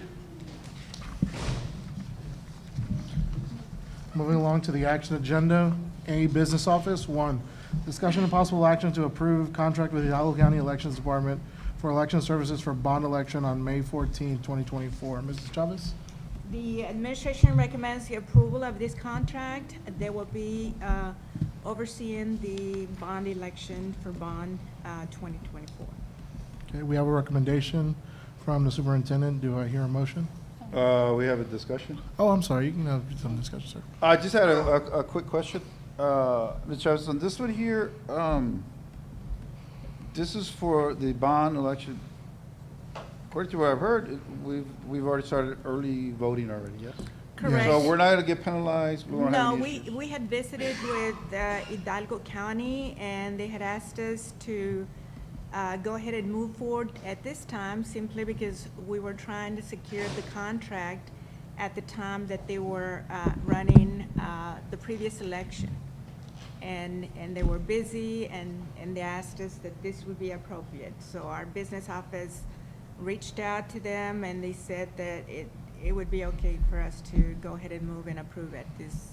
Yeah, I just got a concern because we're trying to get, to my opinion about it is this after the fact culture. You know, I just thinking that maybe this should have been up front, but that's fair enough. I mean, I don't have any issues. That's all I have to say on it. Thank you. I mean, it was up front, sir. It was on a previous agenda. It was it? Yeah, Yes. it was, but the thing is, they The asked contract us, was they asked not us to move it, so, because they were dealing with the March primaries.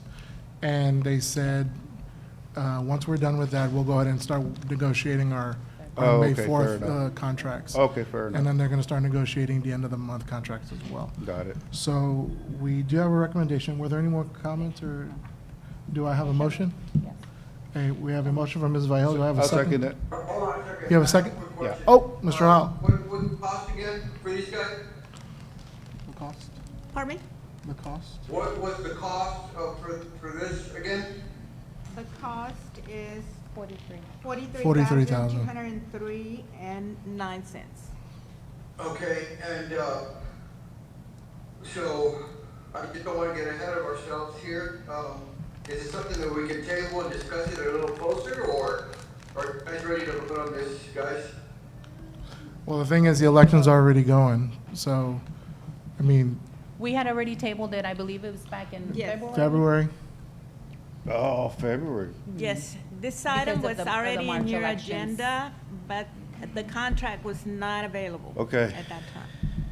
And about the contract, how, did Yeah. we go out for RFP? No, Hidalgo County RFQ? Elections does Did we that. have was it several people that applied, or? No, how did we find these guys? This is strictly Hidalgo County running this election in Hidalgo County.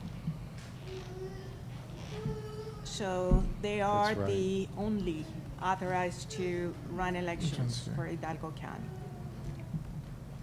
And just for the, the taxpayers, in case any of them have any questions, what is it exactly that they do for us again?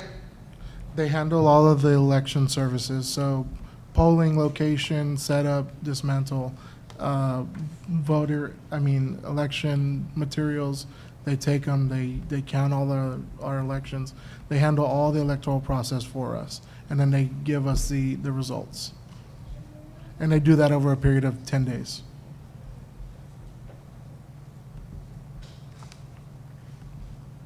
Okay, I'm just, people were wondering, where we're good, spend 43K on.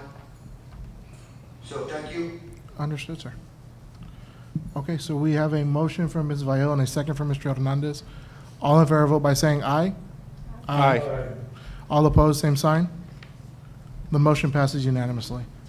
Moving on to number 2, discussion and possible action to renew a contract with Texas State Billing Services or go out for bids on SHAR's billing services for 2024-2025 school year. Mrs. Chavez. The administration is recommending that you approve the contract as presented to you on SHAR's billing. Okay. We have a recommendation from the superintendent. Any discussion? Any discussion? I just wanted to note, I know in the past, there was concerns with the billing, and I know prior to Ms. Chavez coming in, we had a loss in that billing, and we were able to recover, was it 500? Was it 500, Ms. Chavez? A little over. A little over 500,000, so thank you very much to our superintendent and to our staff that provides the services, and to those that send to our third party. Thank you. Any other comments, discussion? No? So we have a recommendation. Do I have a motion? So moved. A motion from Ms. Vajel. Do I have a second? Second. A second from Mr. Gallo. All in favor, vote by saying aye. Aye. Aye. Aye. All opposed, same sign. The motion passes unanimously. Number 3, discussion and possible action to authorize the administration to solicit requests for proposals for insurance carriers for property and casualty and workers' compensation and provide non-renewal notification to the current carriers. Mrs. Chavez? The administration is recommending this item on the agenda, and with the exception of workers' compensation at this time. With the exception. Okay, why is that? We need to be able to review that contract with legal more thoroughly, simply because there is an extension through 2025. And we currently belong to a pool, so we want to make sure that we assess the savings and the contractual obligations, simply because it does require a 90-day notice. Okay, the pool is Texas Mutual who you're in reference to? Pardon me? The pool that you're in reference to is Texas Mutual? I'm going to ask our CFO to please come up and give you that information. Yes, sir, that is correct.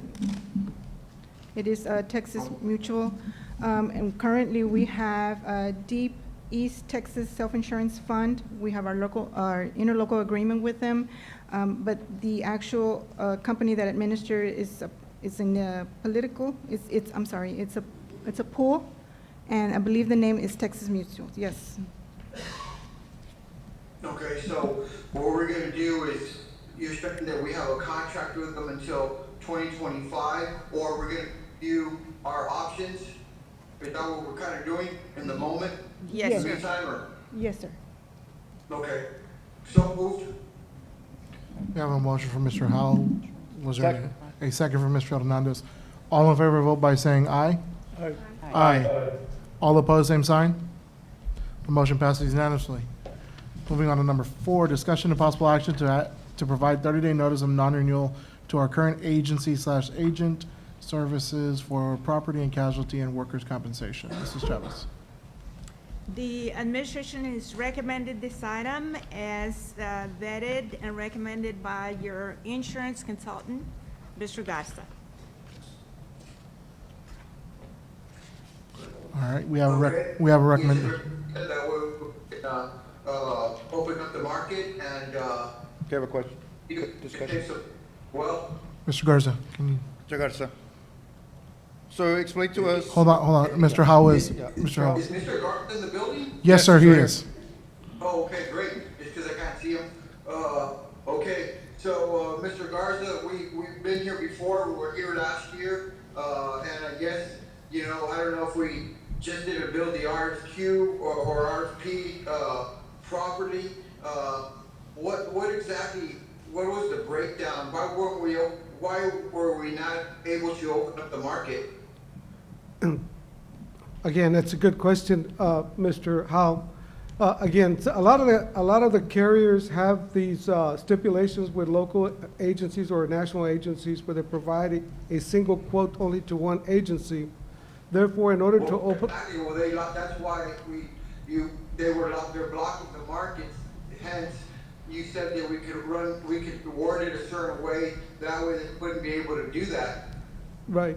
And this time, what we're going to do is open it up again one more time, but this time net of an agent, and hopefully we'll get an opportunity for the board to be able to select the agency it wants to do business with. Okay, so are you basically guaranteeing us to be able to open up the market and they're not gonna block us again? Because that's the whole point. That is the intent, yes, sir. Okay, and you'll keep us abreast on the play-by-play?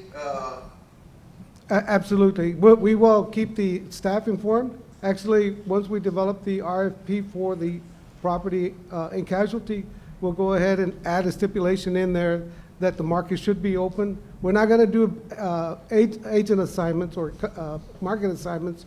However, they will be wide open for all individuals.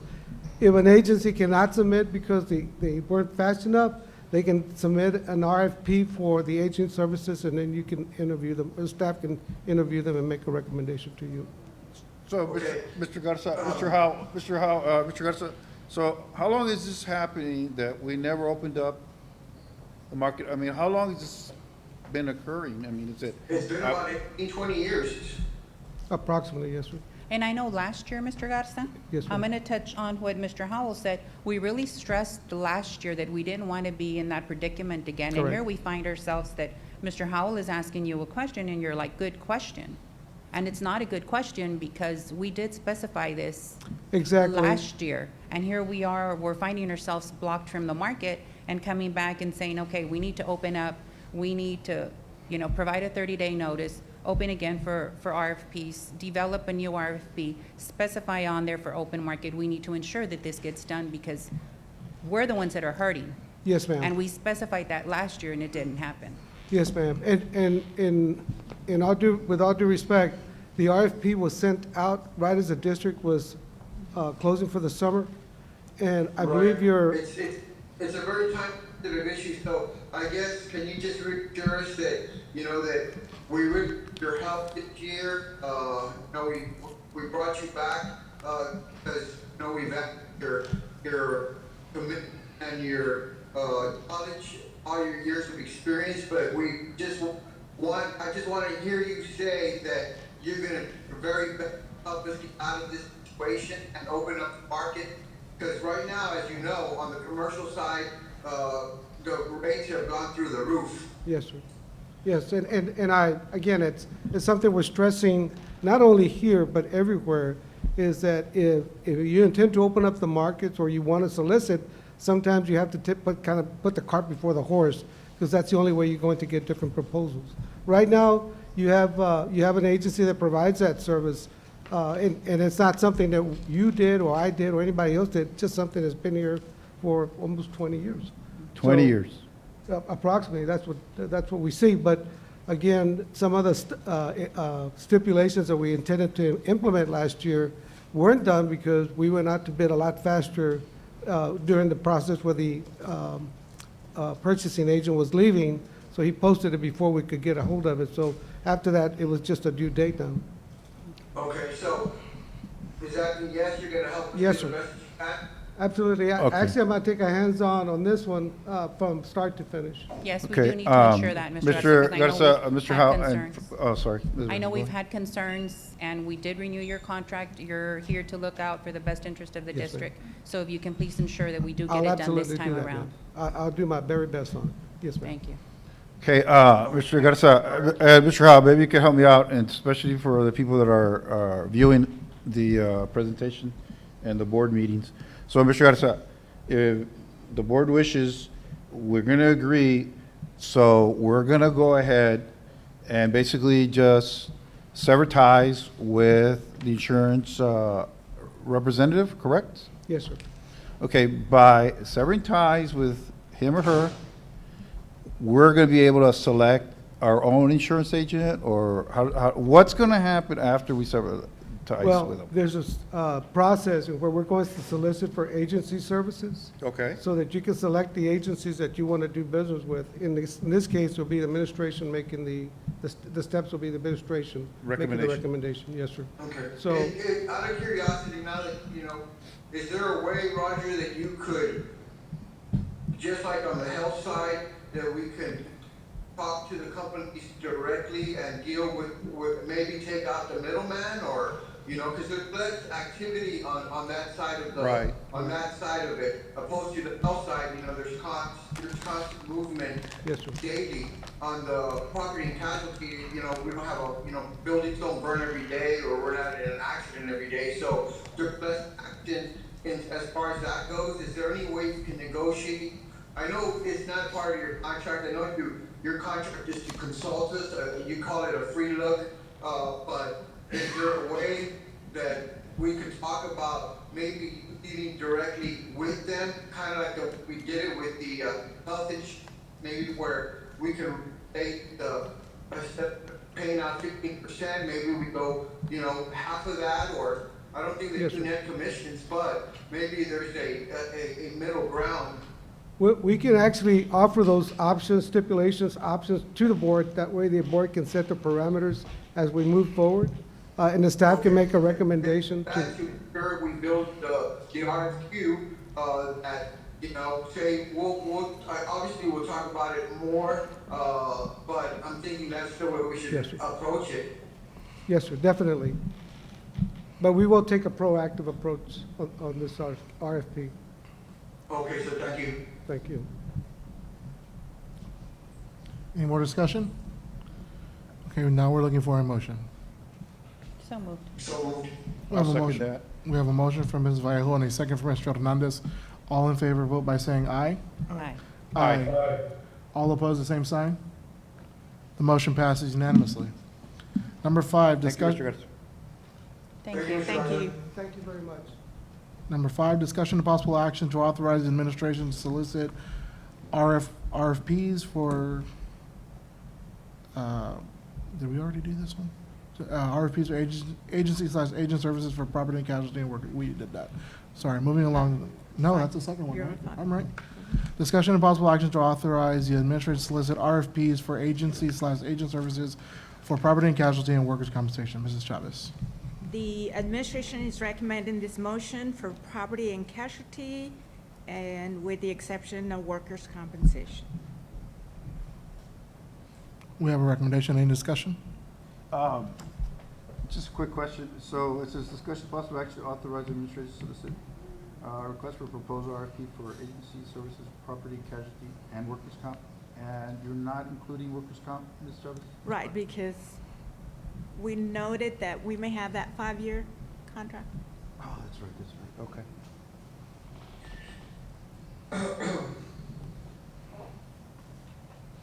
Any other discussion? We have a recommendation from the superintendent. Do I have a motion? We have a motion from Mrs. Vallejo. Do I have a second? Second. Second from Mr. Martinez. All in favor, vote by saying aye. Aye. Aye. All opposed, same sign. The motion passes unanimously. Number 6, discussion and possible action to approve the MOU between ElectRx Health Solutions LLC and Mercedes ISD for international pharmaceutical products. Mrs. Chavez. The administration recommends the motion as you saw the presentation earlier. We have a recommendation from the superintendent. Do I have any discussion? No? Hearing none, do I have a motion? So moved. I have a motion from Mrs. Vallejo. Do I have a second? Second. Second from Mr. Martinez. All in favor, vote by saying aye. Aye. Aye. All opposed, same sign. The motion passes unanimously. Number 7, discussion and possible action to renew contract with Costco and Associates PC for the 2023-2024 annual financial audit. Mrs. Chavez. The administration recommends that we continue. We have 1 more year before you can go out for RFPs. Any discussion? So why bring it up if we're already locked in? You have the opportunity to extend the contract, and we have to come to you for approval to extend because of the cost of the contract. Okay, that makes sense. Any other discussion? No, we have a recommendation from the superintendent. Do I have a motion? So moved. I have a motion from Mrs. Vallejo. Do I have a second? Second from Mrs. Delgado. All in favor, vote by saying aye. Aye. Aye. Aye. All opposed, same sign. The motion passes unanimously. Number 8, discussion and possible action to renew contract with L4 Security and Consulting Group or solicit request for proposals for security guard services. Mrs. Chavez. The administration is recommending that we approve and continue with the contract with L4 Services. We mailed you a copy of cost and also all of the other questions that you had with regards to services.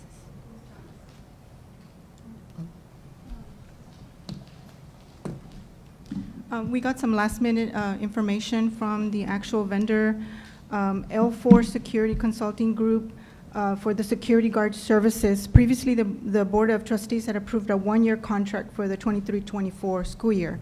And while the RFP indicated that we wanted renewals, the company did not provide renewals.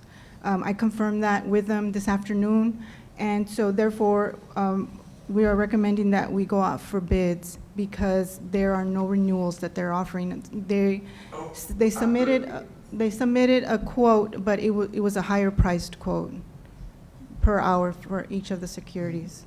So they did confirm that they did not follow the RFP and provide us a renewal on that. It's been an ongoing regarding security, so I absolutely, we need to, get this fixed once and for all. The administration is going to go ahead and pull this item because of the last minute notice from the business office. Alrighty, we're going to go ahead and move along. But why wait though? We need to do some research to be able to understand this information that I'm getting here. Well, they're not offering what they said they would, and their rates went up, pretty clear. I understand. I want to make sure that legal has an opportunity to review the RFP and the current contract that we have in place, and then we will bring to you the recommendation from the administration. I have a quick question. Mr. Howell? Yes, sir. I don't understand the line of questioning or statements. You want to go out for RFPs already, or? Well, it looks like that's where we're at. I mean, their bid came in too high. Their service isn't exactly what they said that it was gonna be. So, but then again, you know, she's obviously, wants to research it more. They're locked into the contract till what date? Until July 31st. July 3rd. Okay, so I guess it doesn't hurt to have, you know, we have still time to explore our options, just to make sure. Doesn't hurt, we still have time, but. Mr. Howell? Yeah, the sooner the better for sure. I'm sure you guys all agree. Actually, Mr. Howell, you know, since the item does say solicit request for proposals, I think that with the latest information provided, I wasn't aware of it, but I was actually going to ask Mr. Chairman and Ms. Chavez to table the item because there was some information that we haven't really reviewed as a group. There's some questions that we've had. And so, you know, what better timing? I think that you know, before we get to, you know, next month or June or July, that we should be able to start setting it up for RFPs. Since they're not going to, maybe you mentioned that their rate is higher? Yes. Their rate is higher. And we definitely, I think this is, for me, I feel like this is the best time, but we can table it and discuss it for a later time. Because you're looking at a Sounds good. Okay. The administration has pulled the item, and we will then move on to item number 9, which is discussion and possible action to solicit requests for proposals for student athletic insurance for the 2024-2025 school year with possible 2 one-year renewal extensions. Mrs. Chavez. The administration is recommending this item to move forward with the RFP. Right. Any discussion? A really quick question. I was doing my homework, and Ms. Chavez, there was some documentation here that, let me see, hold on.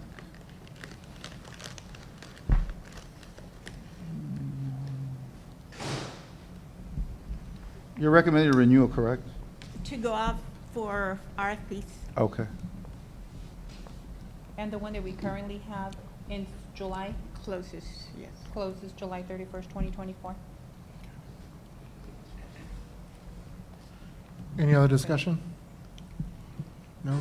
We have a recommendation from the superintendent. Do I have a motion? So moved. I have a motion from Mrs. Delgado. Do I have a second? Second. A second from Mrs. Vallejo. All in favor, vote by saying aye.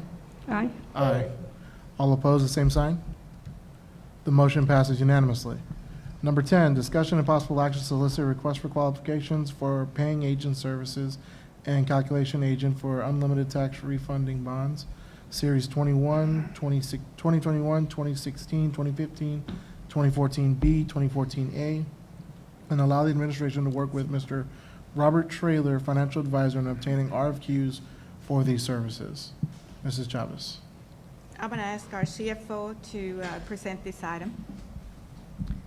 We were notified by BNY, which is our Bank of New York Mellon. They are our paying agent services and a calculation agent for our unlimited tax refunding bond series, that they would be resigning from these services effective June 14th of 2024. BNY Mellon currently assists the districts in calculating and preparing and filing the IRS 8038 CP subsidy form for the district. Through the assistance of our financial advisor, Mr. Robert Traylor, we'd like to request the approval to obtain RFQs, and he will be assisting us in finding the best bank to service our needs. Did he say why he's resigning? They send us an email indicating that they would be, the email just indicates that they will be resigning as calculation agent for these services. And so this was sent to several districts across Texas. So there are several districts that are going through the same process. Your what, is he locked into a contract, or how long is his contract, out of curiosity? No, the financial institution that used to provide these services for our school district and other school districts is moving out of providing this service, will no longer provide this service for school districts. So we're at an opportunity to be able to work with your financial advisor to be able to conduct that RFQ process to be able to identify that new service for the school district. Oscar? So we won't have, This is kind of your area? Yeah, it's usually the financing, the profit, the cost. They probably look at the cost analysis, it's probably not profitable for them. so they'll be working with us through June. Yes, yes, they'll still be with us through June, but after June, then we'll need to have a replacement in place. Just out of curiosity, does the bond have anything to do with this? Because he's the one who would calculate. This is a previous bond, I believe it's the 2014 bond, the 2014B, which directly pays the subsidy for the bonds. So we actually get money back, and that's the actual form that they help us fill out when we send to the IRS.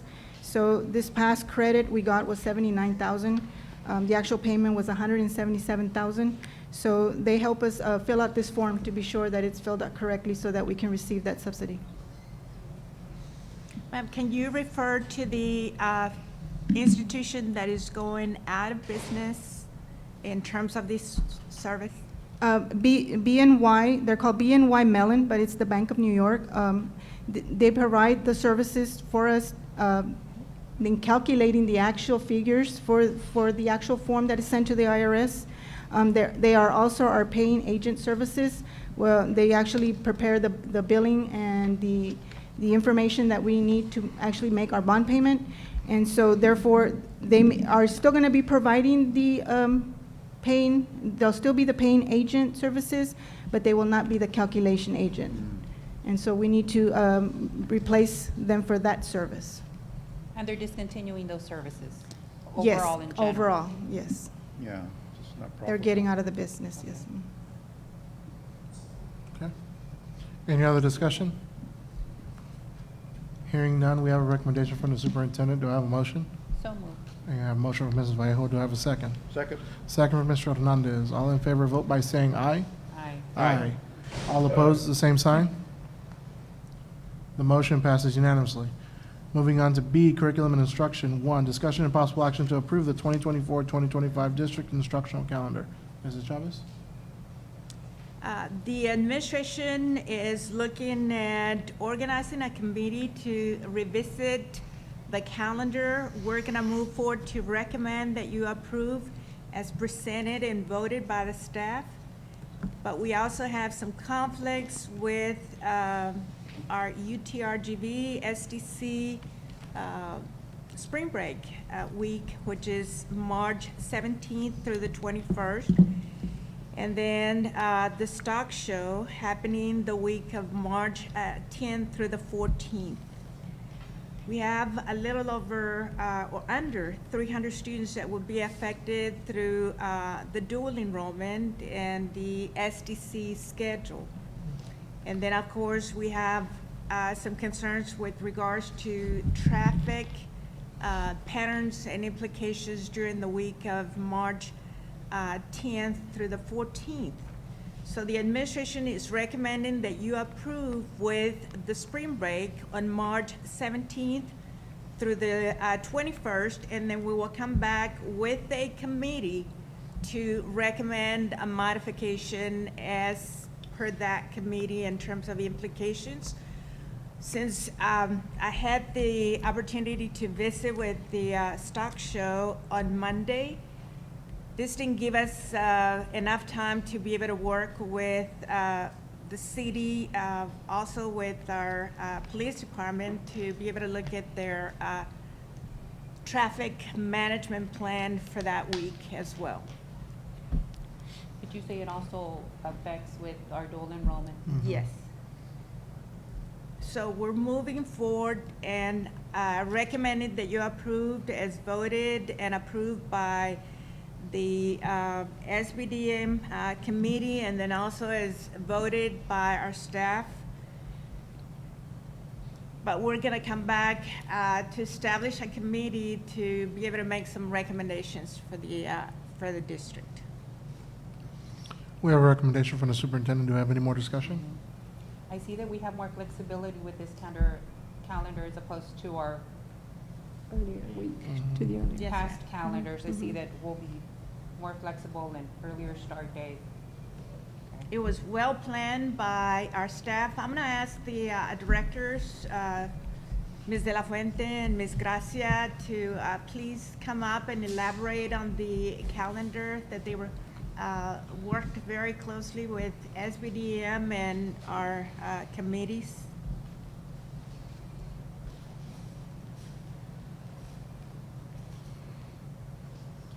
Good evening, everyone. So the calendars were a collaborative activity, I guess. There was multiple people involved in creating 3 of them. What we did take into account is we did the board just approved the District of Innovation. And one of the things that we did promise to the teachers was that we would have PD embedded throughout the year. So we tried to get that in at least once every 6 weeks and around benchmarks. That was the biggest thing that I think that we targeted. I just wanted to make note on that. Thank you for covering that, because I know last year when the calendar last year was brought, that was one of the concerns that I had, was our professional development. So I'm glad that we have more days allocated now for our staff. And we did work with the CFO and Human Resources, together to make sure that the funds were going to be there and it wasn't going to be anything major at the beginning of the year. Also, that was a request from the teachers for the additional PD days because, as you know, we started Eureka this year, and it was a new program, and we really needed those extra days built into the calendar. And so next year we'll be doing Amplify for reading, and so these days will help us with our teachers to get together and plan. So they appreciate that as well. That's good. Any other questions, comments? We have a recommendation from the superintendent. Do I have a motion? So moved. We have a motion from Mrs. Vallejo. Do I have a second? Second. Second from Ms. Delgado. All in favor, vote by saying aye. Aye. All opposed, the same sign. The motion passes unanimously. Thank you. C, facilities, discussion possible action to approve final payment to Rabah Kistner, Inc. for building envelope consulting services. Mr. Herrera, Facilities Director, will be presenting this item. Good evening, Superintendent Ms. Chavez, Board President Mr. Garcia, trustees. Robert Kishner is submitting final invoice for the building envelope consulting services for the roof repairs for the Mercedes Early College, Mercedes High School, and Sergeant Chacon Gym. The amount due is $7,686.83. Okay. I had a question on this one, Mr. Herrera. I know when he was here previously, and it said final payment, and I made sure and I specified that, and then I saw this on the agenda item again. I was surprised to see the $7,000 balance because I had specifically inquired. You may be referring to rear roofing? No, to Robert Kishner. Robert Kishner? Yes, when he was here that he presented the last time. Well, this is the invoice that we have, and this is the amount due. I can't recall exactly. Because I was very specific. I said, okay, we're not going to see another bill, and he's like, this is it. So when I saw this envelope fee, I was surprised to see that. Maybe it was in regards to the roofing, real roofing, which was the actual contractor for the repairs that he was referring to. No, they are consultants, and this is the invoice. The PO is in place for the amount due. So this is the invoice that Robert Kishner is submitting. Could you list the facilities again?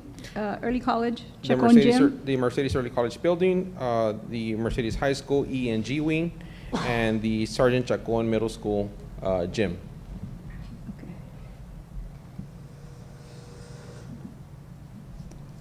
Thank you. Any other comments, questions? Hearing none, we have a recommendation from the administration. Do I have a motion? Do I have a motion? Do we want to review this? Do we want to table this and review it again, just to make I sure? say we table it just to dive into it just a little closer. For You know, just to get an invoice, is it, I don't know, I'm kind of like with Nancy here, you know, I thought we were done. I agree. I agree. Okay, Table. so do I have a motion to table the Motion to table? So moved. We have a motion and a second from Mrs. Vallejo. All in favor, vote by saying aye. Aye. Aye. All right. All opposed, the same sign? The motion passes unanimously. Moving on to D, Safe School Student Services. 1, discussion and possible action to approve SHAC recommendation of fentanyl abuse prevention curriculum. Mrs. Chavez. I would like to ask Mr. Chacon to please come up and present this item.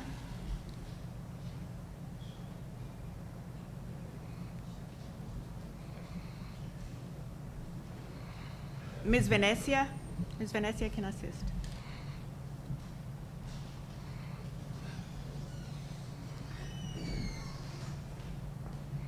Oh.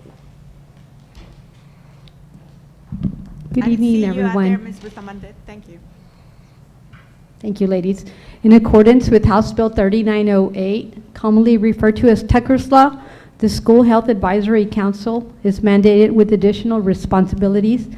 And this includes recommending to the Board of Trustees the suitable grade levels and curriculum for educating students about risk associated with opioids, including addiction to and abuse of synthetic opioids like fentanyl. So furthermore, each school district must annually offer research-based instruction on fentanyl, abuse prevention, and drug poisoning awareness to students in grades 6 through 12. So I'm going to let the ladies speak. The committee met in January and in March and unanimously had 2 different programs that presented to us, and both programs are really good programs. They're TEKS aligned. And we made the recommendation, the SHAC committee unanimously made the recommendation to provide both programs to the school district. So I'll let the ladies speak a little bit more about it. Good evening, everyone. Our first meeting we held in January. That first meeting, we had our first presentation.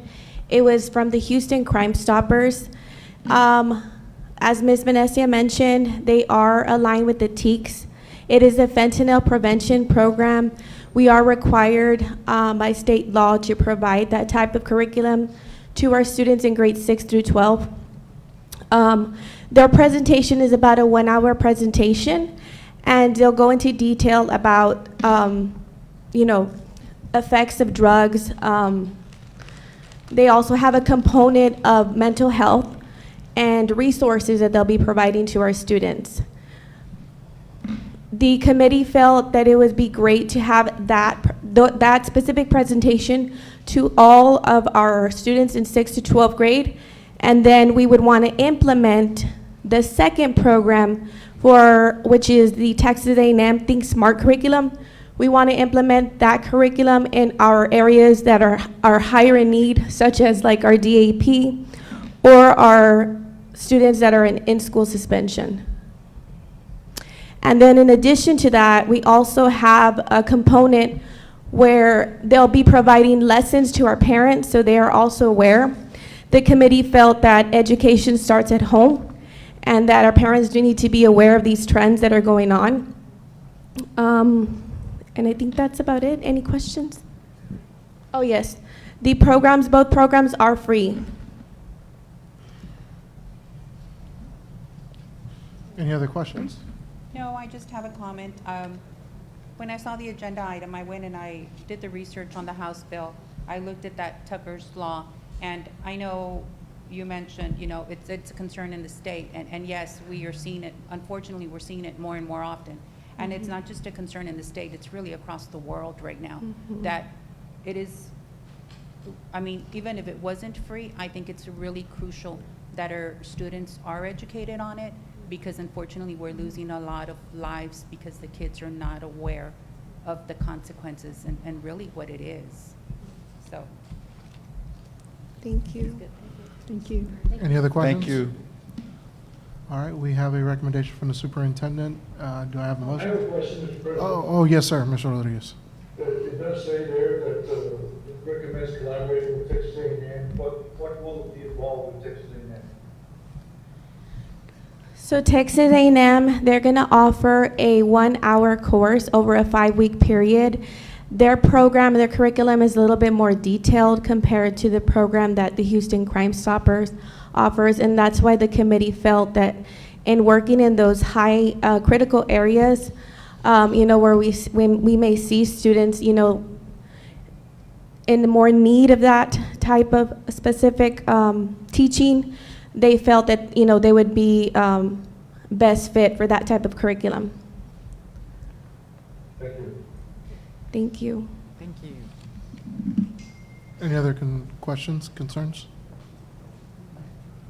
We have a recommendation from the superintendent. Do I have a motion? We have a motion from Mrs. Vallejo. Do I have a second? Second. Second from Mr. Martinez. All in favor, vote by saying aye. Aye. Aye. All opposed, the same sign. The motion passes unanimously.